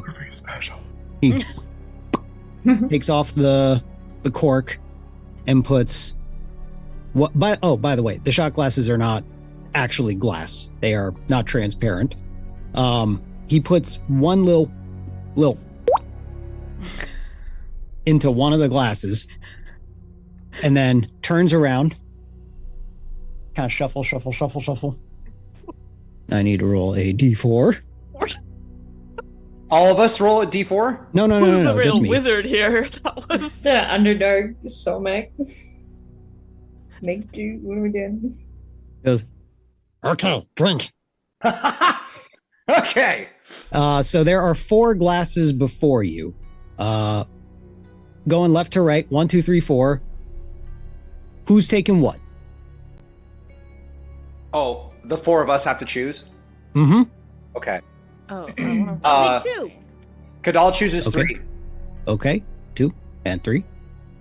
So now 1 and 4 are left. Cassia I'll take or one. Lacan, whoever goes for it. Is that okay? I'll take 1. Okay. 4. Okay. Everyone else has their own little things of ale, but they are not part of the game. It says, to whatever the hell happens from here. That is Everyone drinks the ale. great. I'm gonna hold it just right in front of my face while the other 3 take a sip first. Oh, Luna Kadal just, just throws it back. Like sippy cup pours it down the hatch. Mm-hmm. Yeah, I think hearing that this is Basterfield's solution to guilt, Cassia's just like, what? Yep. Yeah, Kadal shoots it and then just slams his hand. And as everyone else, Alright, but is like Nora Bruh. looking at me? Come. I quickly just knock it back and put it down. all right. Kadal's like, I why'd saw you do that? Lacan, can you roll a d20? Why did I do the thing? Why did I do the thing? I have principles. I should have just stood by them. Oh my god, we have. Hold on, it's on a book. I don't know what I did, and I don't know what I'm gonna have to pay for this later. Well, you know, that's another 20 right there. That's Bro! funny this episode. That's my third one. Oh my This is god. Lacan season. You 20'd. Dude, you Oh, need to no, like, are go you- buy a lottery ticket or I something. feel like this is like Crazy. not Yeah, even that good to is 20 right now. I'm a little afraid. Yeah. So you all watch Lacan kind of get a little dizzy. No. Lacan, things start spinning wildly out of control as your vision goes black and Lacan hits the floor. Oh, Oh, I don't look cool, do I? And Lacan, you die. No! Oh my god! Oh no! With a 20? Like an ego death?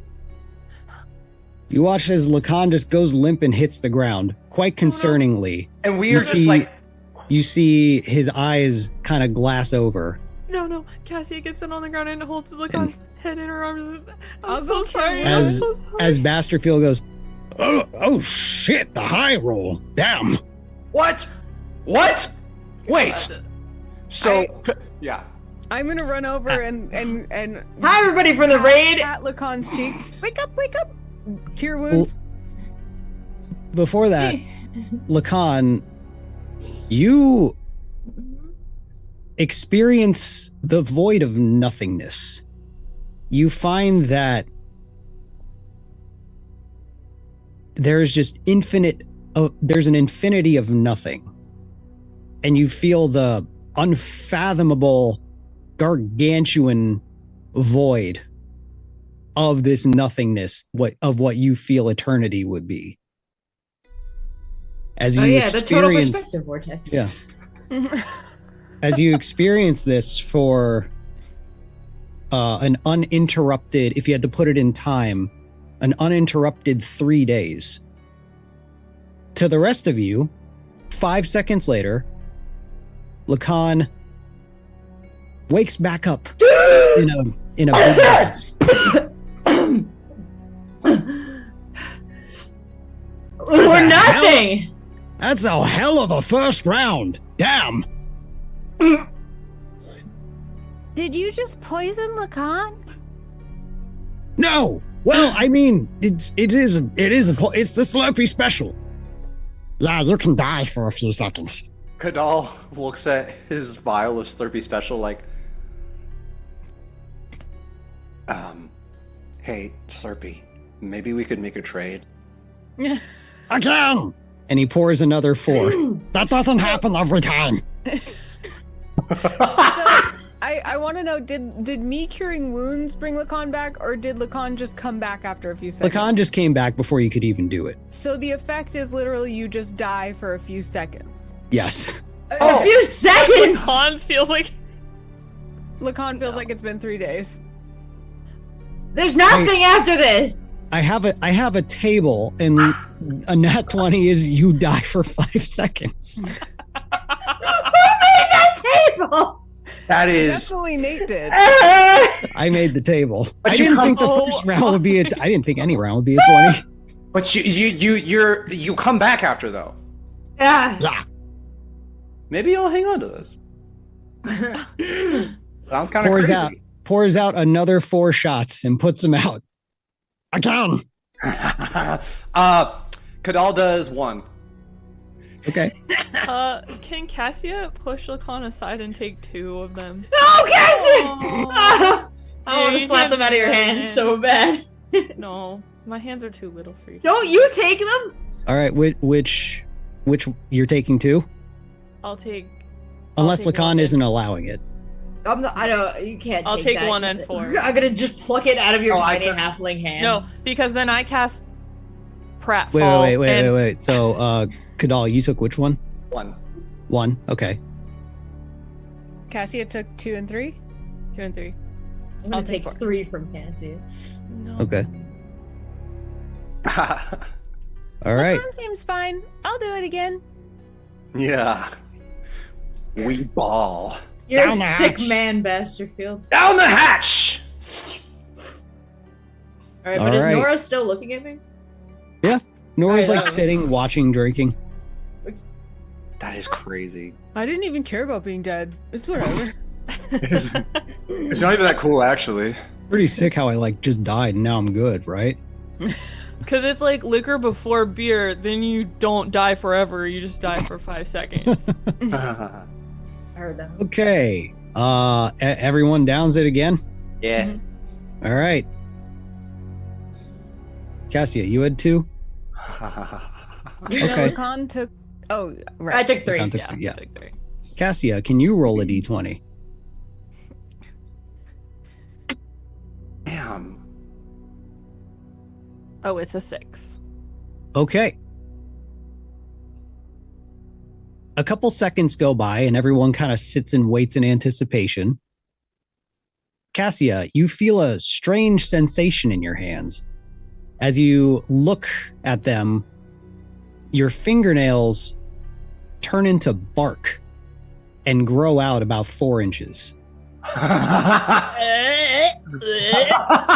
Ah, disgusting! Cassia Fistula, I am a tree now. To this mania. Is that really happening to your fingertips? Wow. Yes, don't worry, the Oh. effects only last 20 to 45 minutes-ish, maybe an hour. What? Wow. That's crazier than 4 death. inches? So Wait, so Cassie has like 4-inch long nails and she suddenly is like, oh. Yep. Interesting. I feel kind of different with these. Like oh. As Basterfield goes, all right, I need in the next round. I can't watch anymore. Yeah! Because you said we should do this. Oh, you're doing it now. We made it look so appealing. You literally watched someone die for 5 seconds and was like, fuck yeah. I also love that Lacan woke up and was like, there's nothing after this, but none of us really heard that. And Lacan's just processing like one of the most deep traumas a person can have. And we're like, yeah, let's keep drinking. Honestly, this is most of college, so Relatable. Wow. We go. All right. And Nora will join in too. So now we've got 6 total. All right. girl. I was looking for the fingernail emojis, Cass. I couldn't find them. All right. 6 are poured out. Is anyone going for anything? I want 5. I wanted 5. I'm going to do, Kadal's going to do 3. Okay. I'll take 1. Okay. It's just Lacan and Basterfield now? Lacan, Basterfield, and Nora. Oh. Oh. I'll choose last always. Okay. Remind me the numbers y'all chose again. When? 1, 5, 3. So remaining are 2, 4, and 6. Oh, that's funny. So 2 and 4. 2 and 4 are taken, and then 6 remains for you, I'll Lacan. take Lacan. 6. Another!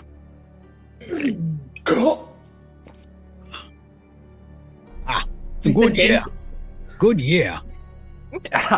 Wait, isn't this from Slurpee's body? There's 1 drop of potion in right. one of the drinks. The rest are just an ale. Is Nora Kadal's like looking around like this, like, who's next?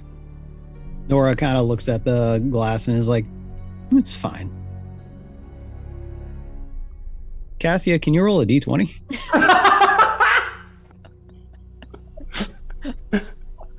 Oh my god. I went on the ground. Okay, sorry. Reroll. Reroll. I gotta do this. Don't roll a 20.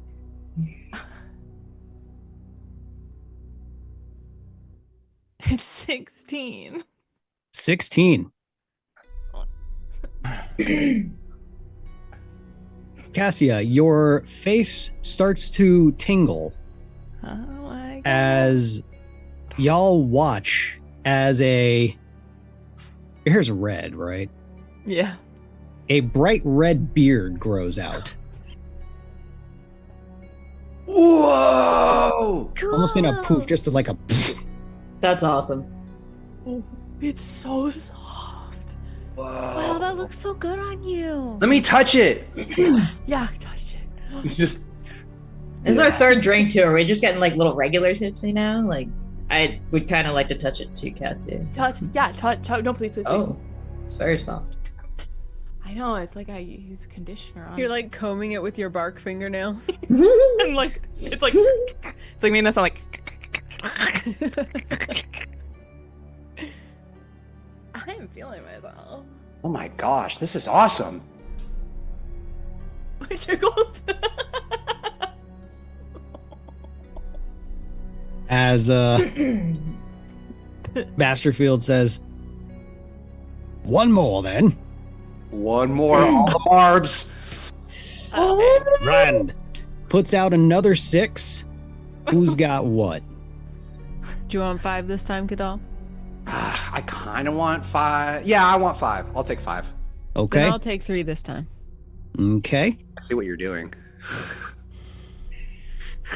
I'll take 1 again because there's just no way that it happened again like that. Okay. Lacan. I'll wait for Basterfield and Nora to grab their cups. And, Okay. I want to ask Nora, do you play this game often as a crew?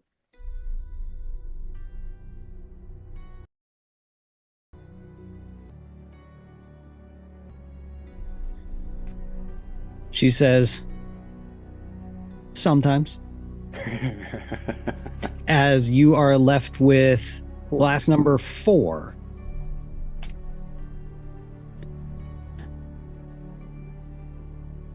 Kadal, Yes. can you roll a d20 for me? I will. Go! Roll! I got a 5. Okay. Higher doesn't necessarily mean better or worse. It's just which one it is. But I want to experience death. Okay. Well, let me get my dragon's breath ready for you again. Get up. I love that. That was your animation for that. Kadal, First time. Yes. a very alarming sight as everything you see, the only way to describe it, the way your vision works is all colors are now inverted. Oh! Shrimp colors. Yep. So all, black is white, red is blue. Oh! Very jarring. No! Cassia, let me touch your beard again! Do it. Oh! Is it Hunter? What? Kadal, what's going on? Lacan, come here. I need to touch your beautiful skin. Was that, you got touchy? What did you get from the... You guys! Tech wizard on That it. was so fast, Red That Wizard. was- That's amazing. This is what my skin looks like! Oh my. This is now The the lines world are through burning. Kadal's eyes. You guys! At my He's just touching beard. everything. He's like, Lacan, stick out your tongue. Wow! I don't like this game anymore. What's going on with Kadal? Look at my scales! Having His this tail's like.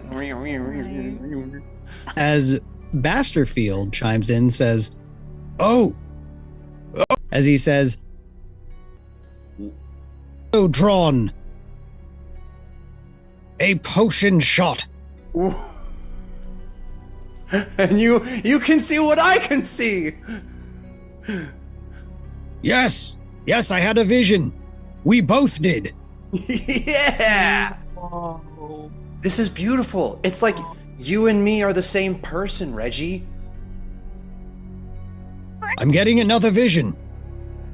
Kadal will draw an incorrect conclusion. I guess the potion's not working as well for you. I don't think so. Oh, wow. Wow. I didn't get to do anything. Here, have some of. Wait, do we have any extra? Slurpee, do you have any extra? Here. Does the I'll bottle... make you invisible. Does the bottle that Kadal bought work the same way, that we could put drips of it in alcohol? We can have more. Yes. So Slurpee tells you, he says, 1 drop. Little effects. 1/4. Bigger effects. Don't drink the whole thing. What happens when you drink the whole thing? I don't know. Oh, well, I want to try so bad, Slurpee, you dastardly little guy. I have another vision. Huh? Kadal has a bad idea. I guess that potion sure is working for you, Reggie. I'm gonna keep it safe. Slurpee Yeah, looks to you, potion in Luna, that. says, Do you want one? I look at everyone else. Cassie's making colored lights coming out of her hand. I'm just ready to catch you. Okay. Kadal's touching his body. Okay. just kind of little drop, hands it to you. I chug it back and roll a 13. Ooh. Oh no. You begin floating half an inch off the ground. Whoa! Lacan's like hovering, just like making sure you don't lift off. Like The rest of you wouldn't even really notice this. I'm like, wait, that's all? You But then still I move start- completely normally. It's not even like you're really like flying or anything. You're just a half inch off the ground, but you Can still I walk skate? around. No, So I just have to step normally, but it just my feet you just will don't go. make contact with the ground. Oh my god, that's crazy. Wait, Luna, let me get on your shoulders and walk. Okay. Aren't there anything? Is it harder? Are you touching the ground now? No, I'm still floating, right? I mean, can I get an athletics check to see if you can carry a big dragon man? Probably not. 3. You like try to jump on her back, and then you just fall over. Luna, you're still floating. Your whole body is a half inch off the ground. I'm envisioning like a full-on splat, and like from underneath the levitation, you can just see like a smushed face, and then there's just like Luna limbs sticking out from under a giant Kadal. just T-pose. This is awesome. Cassia's feeling herself with that beard and the nails. I did it in a braid. What if? Okay, I'll just make you levitate a little, Luna. You ready? Okay. Okay. Whoosh. And I cast levitate, and I make you go Whee! just a little higher. Just a Not little. too high. Now you can skate, right? Just a little. Yeah. I skate Yeah. around. I start swinging from trees if there are them, or like running around, doing parkour, basically. Man, Sometimes This is a great magic, game. It helps people sometimes. And all you say it's a great game as everything is still just like horrifyingly inverted. I'm like so disorientated, like eyes wide, holding myself up by my tail like a kangaroo would. Like, wow, this is a great game. This is a great game. I just died for 5, and that's the only one thing. And I'm a little bit drunk now, so I'm like watching you all, but you feel very far away from me. It's like I'm watching myself watch you, and I'm pre-nostalgic for the moments that we're sharing. Whoa. Nora looks over to you, Lacan says, You good? Seem shooken. It'll be probably 5, 6, 20 minutes before Lacan's like, "You're fine." Fine. Well, I don't know if she's still there. By the time I manage to get the words out again. Mm-hmm. Go ahead. I imagine that Luna and Cassia maybe eventually wander over to Basterfield, and Modem, even though Modem's not drinking, it seemed like he was there maybe. Oh yeah, he was there. No, wait. Well, we'll try to get Basterfield alone, Okay. a little tipsy, and be like, so are you sure that you and Modem wouldn't work? Like, why? We discussed this and told you. Yeah, I've talked to him about it. He's talked to me about it, and it just wouldn't work. Doesn't work. Why? Try not talking about it. Yeah, maybe No. you need to feel about it. Our lives are so Oh, short. wow. Chase love. Whoa, yeah. I'm, And Cassie just like squinches up her beard, like, Of course, this is always how everyone looked. Lacan, in response to you, Nora says, "It's a fair point." Basterfield says, Cassie is like, Luna. Basterfield says, it's we discussed, and it's like, it was like, hey, bro, would you? And he's like, I don't know, would you? And I said, not really. And he said, that's fair. Wait a second. What? Wait. But you like him. Love him. as a friend and a crewmate, of course, you seem like you have your own wants and needs you're projecting onto me. My relationships. Is it? Hey, that's quite literally what is happening at the moment. Is it? Yes, it is. Oh. Ah! I've literally been here the entire time. Wah!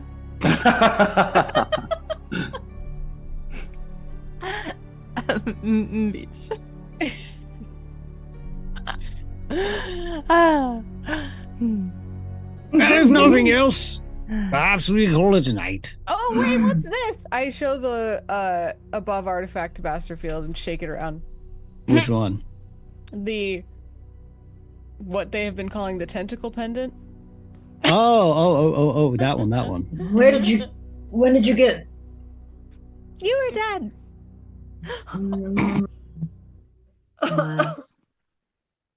So you pickpocketed him. You looted our comrade. I was dead for 5 seconds. Oh no, it's so sad. Yoink. She went to go wake him up, but really she was just looting him. It's the muscle memory of like spamming E next to a corpse. Does Basterfield or Modem or Slurpee or Nora know what it is? They do not. We have that and the dice, or we don't have the dice anymore, right? Sure 9. don't. So that's the only above artifact we have, Mm-hmm. and none What of them is- recognize it. Oh, but I could make the other one if you want. Here you go. And then I make the moon. I mean, the one that looks like C for Cassia. Here you go, Luna. The pin.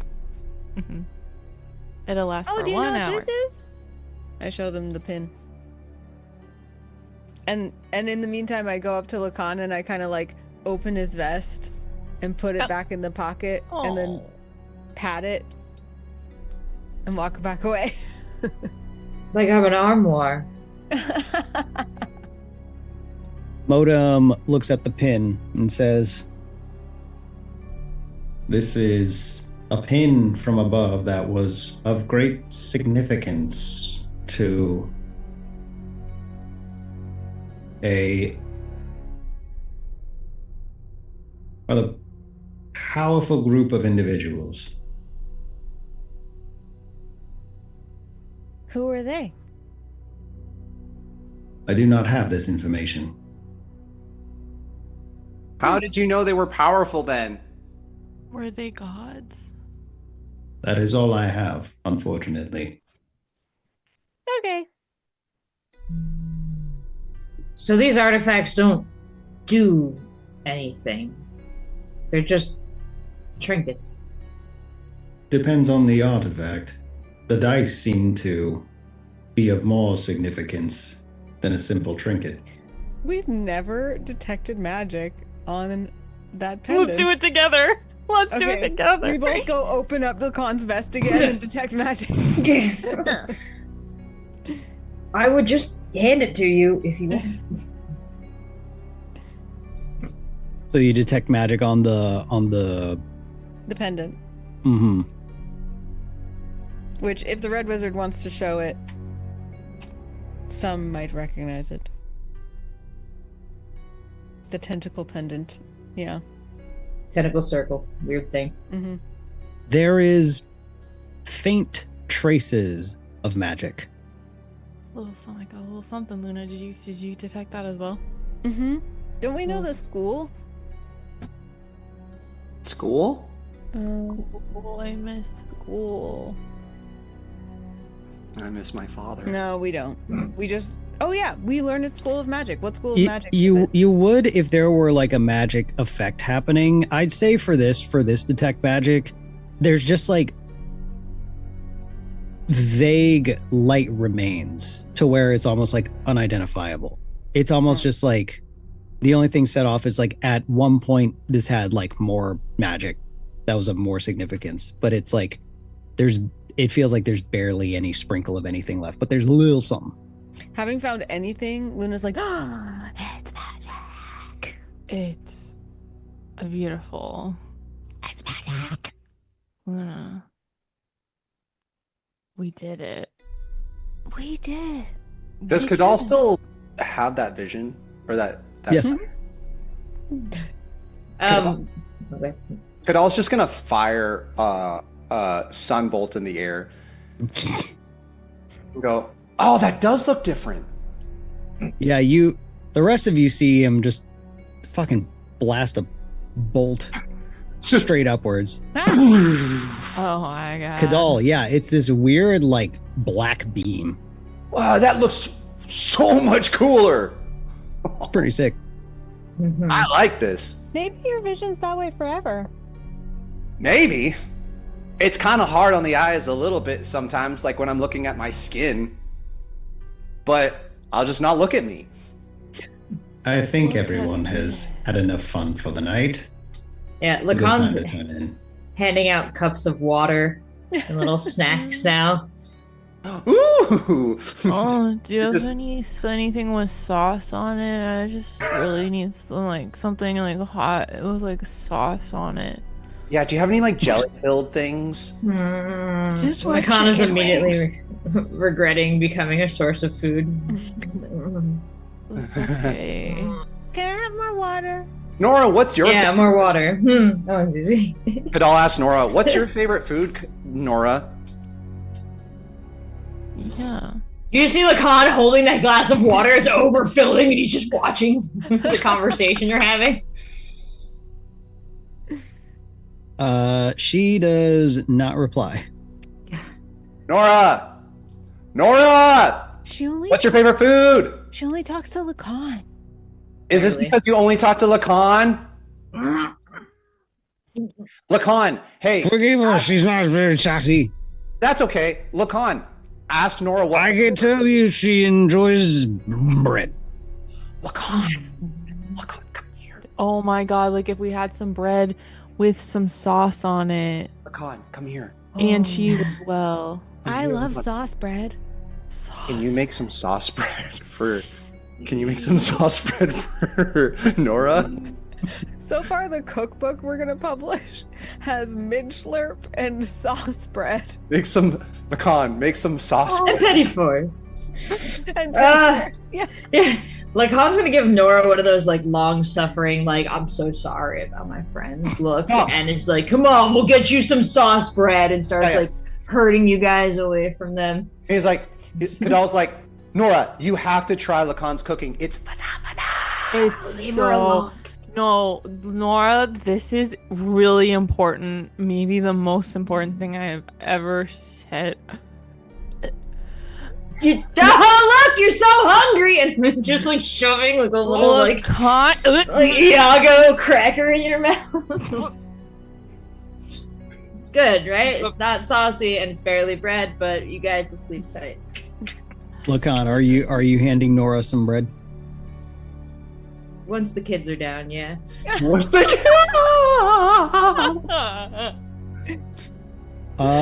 Can you make a persuasion roll at Most advantage? important roll of the night. Okay, the first one not hitting. I'm gonna need some of that maximum 20 magic D&D Beyond. Here we go. That was no, that's an 11. The Wait, but you were highest is supposed to an roll 11. your real dice. No, I rolled twice this event. I can't even. So what was the total? 11. She takes it. She takes a bite of it. It's like, it's fine. Yeah, I'm not very good. It just pleases them.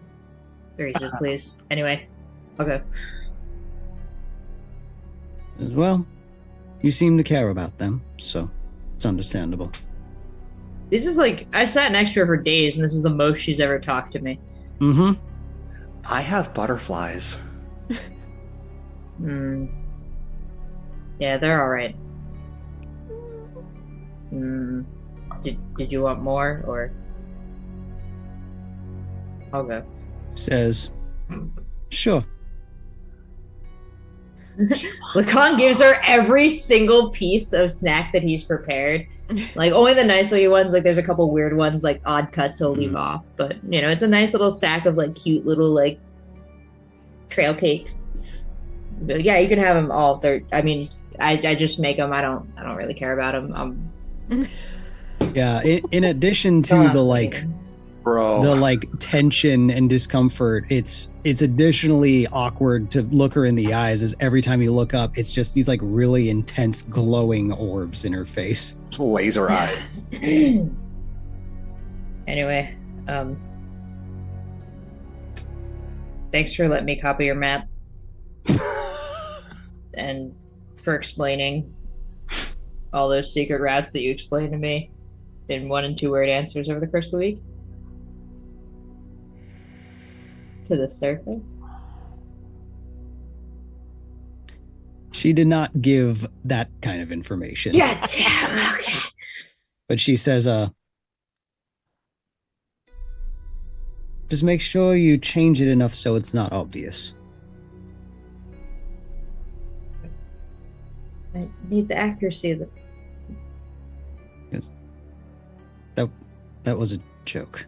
Oh god, I'm sorry. Yeah, that was really funny. It was really I get it now. I see. Yeah, that's you wouldn't want to change your map, but like if it was a text answer.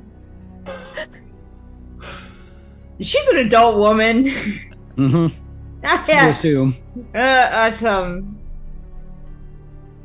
Don't talk to a lot of those, so. I had an assumption. I don't know where you got that. I died earlier for like 3 days. Did you see that? That is one of the most intense outcomes of the game. Yeah, it was really intense. I was thinking like I should be scared. This is scary, but it was crazy. I wasn't even a little bit scared. So. What did you see? Yeah, it was kind of like what I didn't see, which was anything. It was endless. Just black. Have you been there? No. It's interesting to see where everyone ends up. Did you go somewhere different? She kind of like looks up, just kind of like towards the ceiling. She smiles a little. She says, yes. Somewhere wonderful.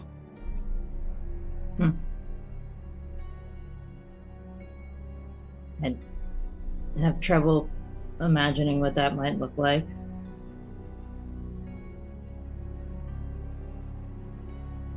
It was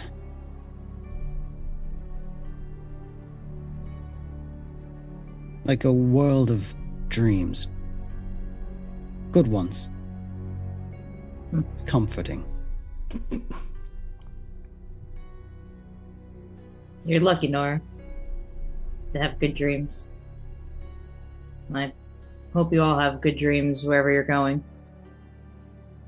I don't know if we'll have many in your absence.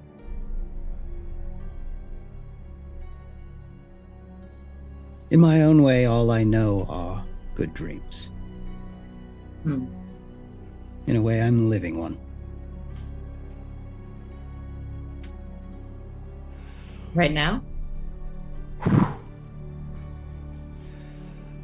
Is this part of one?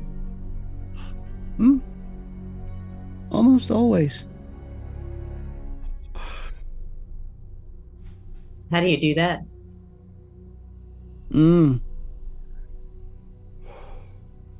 Can I get one more persuasion roll at advantage? First is a 14, and the second is a 7. Okay. She says,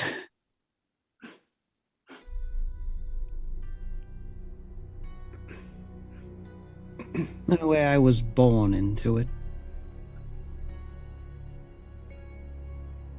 Let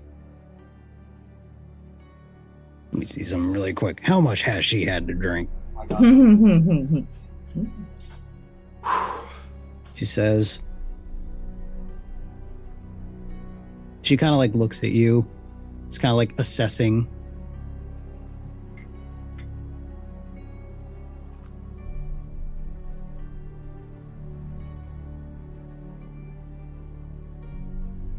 Have you ever had that was mean. Have you ever had a dream? you want to No! Do you want to look more like? Have you dreamt in a way that felt so wonderful and so real? Like, not like your mind was just showing you something it made up, but you were somewhere else. I have.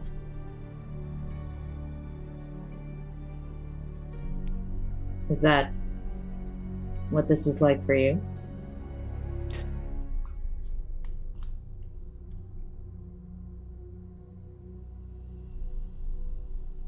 Sometimes, when it does feel like somewhere else, it's thought that you're paying that place a visit.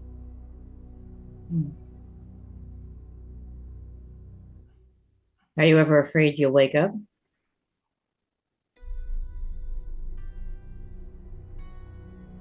I'm awake now and I live it.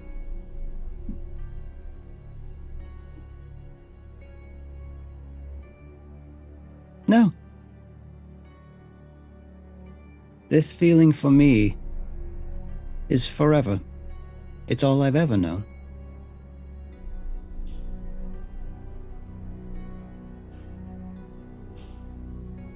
I think it's interesting that you make maps. If that's your experience.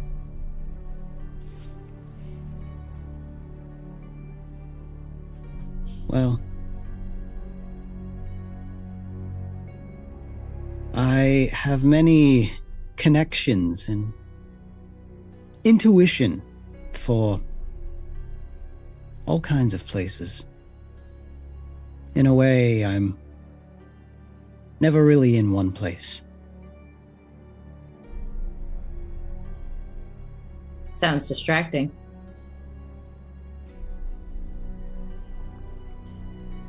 It can be. It can be helpful. Helps me navigate worlds I had never seen before.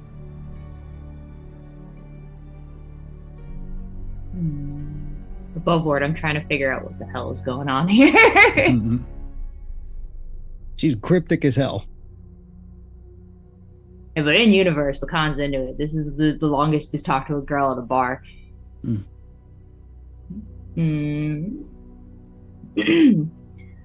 Well, what kind of things have you learned being in two places at once? These important things.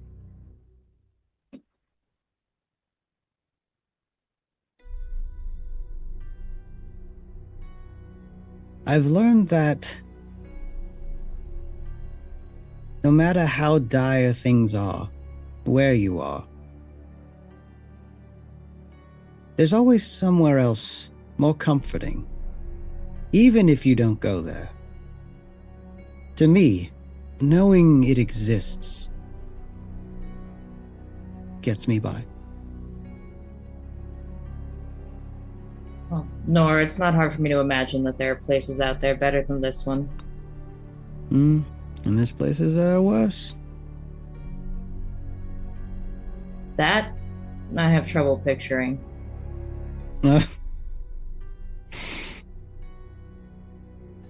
You're laughing. I envy that.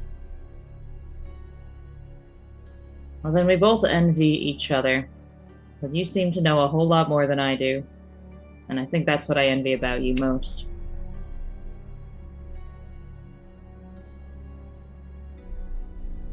What are we facing out there? You know them. And I look back at the rest of the troop, who's like, Mendel Brandon! And like, seeing colors and braiding beards. Like, I want to know that we're going to be able to face whatever comes at us. And I want to know whatever I can to keep that safe.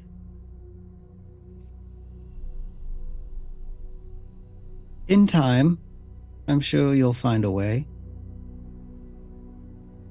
The captain, Reginald, he's odd, questionable in his processes, but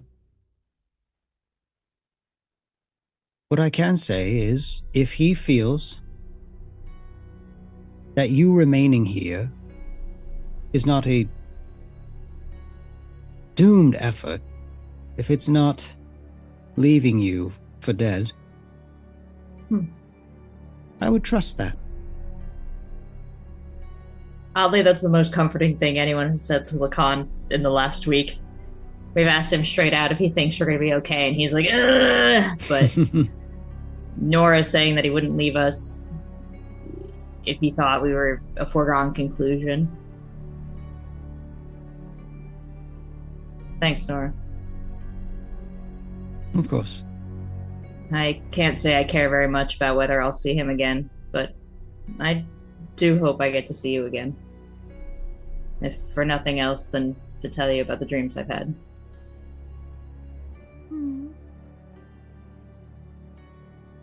Well, maybe in those dreams, we'll see you there. I'd like that. I'm gonna tip my cup against hers. And it's water now. Well, we're headed to bed. Good night. Good night. And Lacan's gonna get up and like clear the table. And probably go wash everything. All right. I don't think anyone needs it, but everyone can take a long rest. As we are getting close to wrapping up here, it is the final day as everyone is packed up, ready to head out. They are leaving the house more or less empty for you to do with what you will. Good job, you have a house. Woo! Thanks. Nice. In this economy, hell yeah. Did they give us any money? No. Potions? Yes. Yeah. Slurpee leaves you with a parting gift.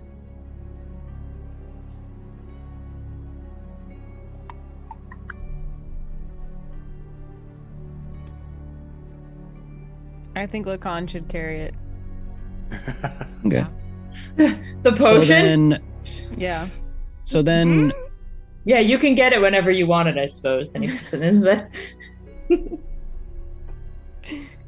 Lacan,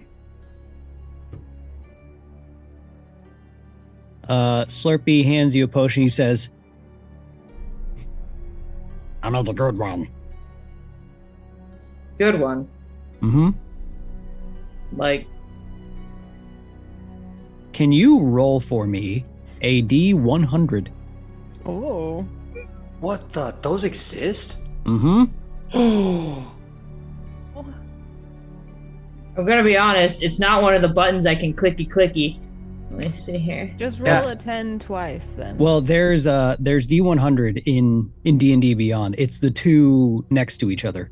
It's above D8. Why would they put more than 20?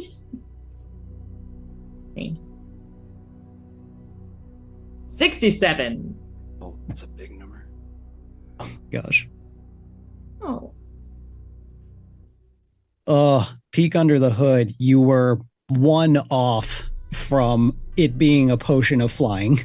Oh. But arguably better You get yourself a potion of invulnerability. Whoa. Grants resistance to all damage for 1 minute. Whoa. Oh, that's wild. Dang, that's really cool. Man. As Basterfield says, well, Troop B-84, or formerly known as, it has been an honor, a privilege, and a pleasure to join you on these escapades. I grant you the best of luck in the trials you will be facing here in the Underdark. We'll miss Sir? you.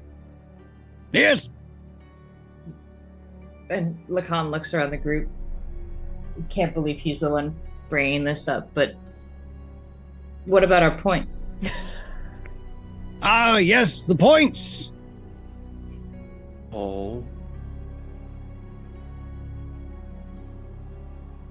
I will keep them in mind and have it figured out for next time our paths do cross. Damn it! They accrue interest, I think. Fair enough. I've heard that too. As they pick up all their belongings and start heading out, Modem tails behind, walking a little bit slow, and after a good few meters separate him from everyone else, he says, Before I leave,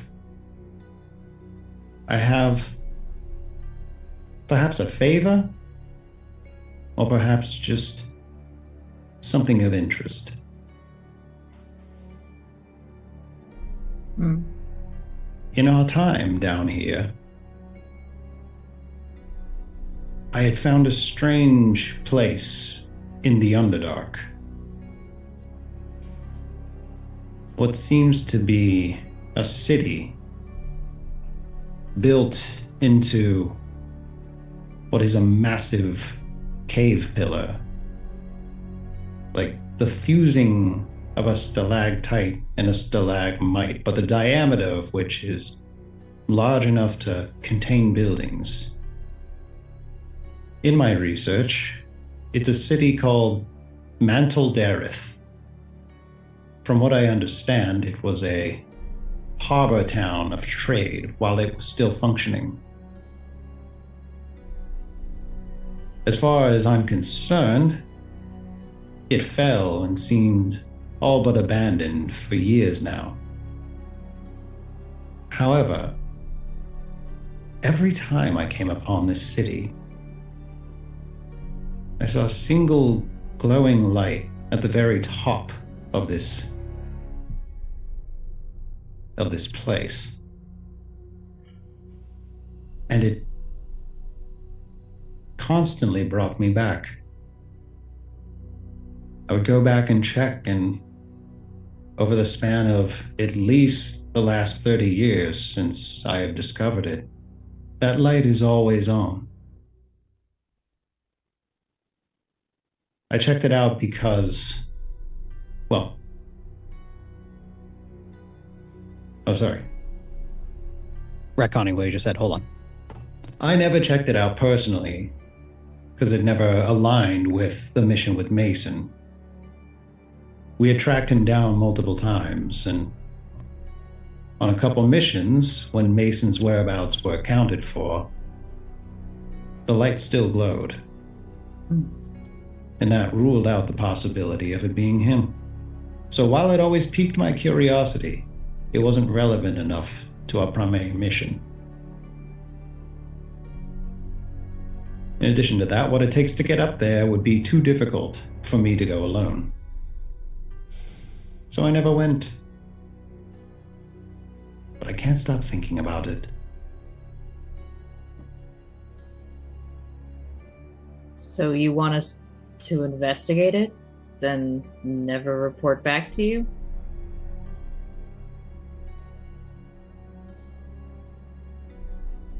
Of course I would like to know. Of course I would be curious. At the very least, I would feel better knowing that someone remaining here has that information.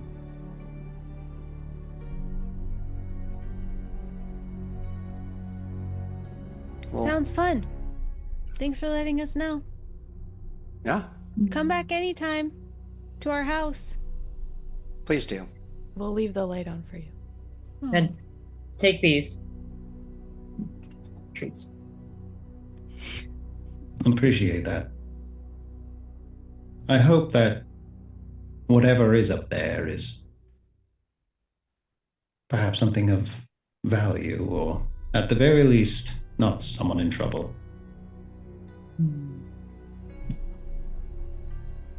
Off we are then. Modem, thank you for everything and getting us this far.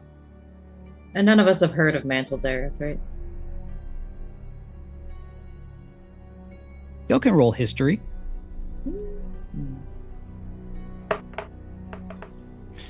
Definitely not Kadal. 6.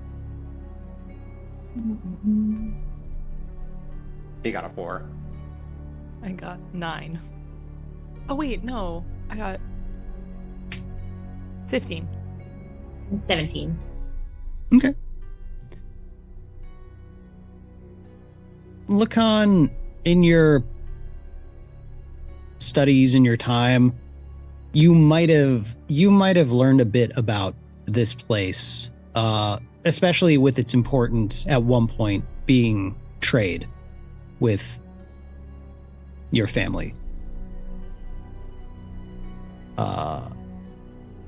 Though it was like old history, and you haven't read anything about it. No events, no nothing implying that anything has happened in recent history. So Lacan understands Modem's directions as so cryptic that it's not obviously just a whim. It's a covertly delivered imperative, is how he's going to read it personally. Okay. Or With fun, that- as Luna said, sorry. Mhm. With that, they walk off into the Underdark, going who knows where, as the rest of you are left in the remains of Vale with your new house, with a big open world ahead of you. And that is where we'll stop.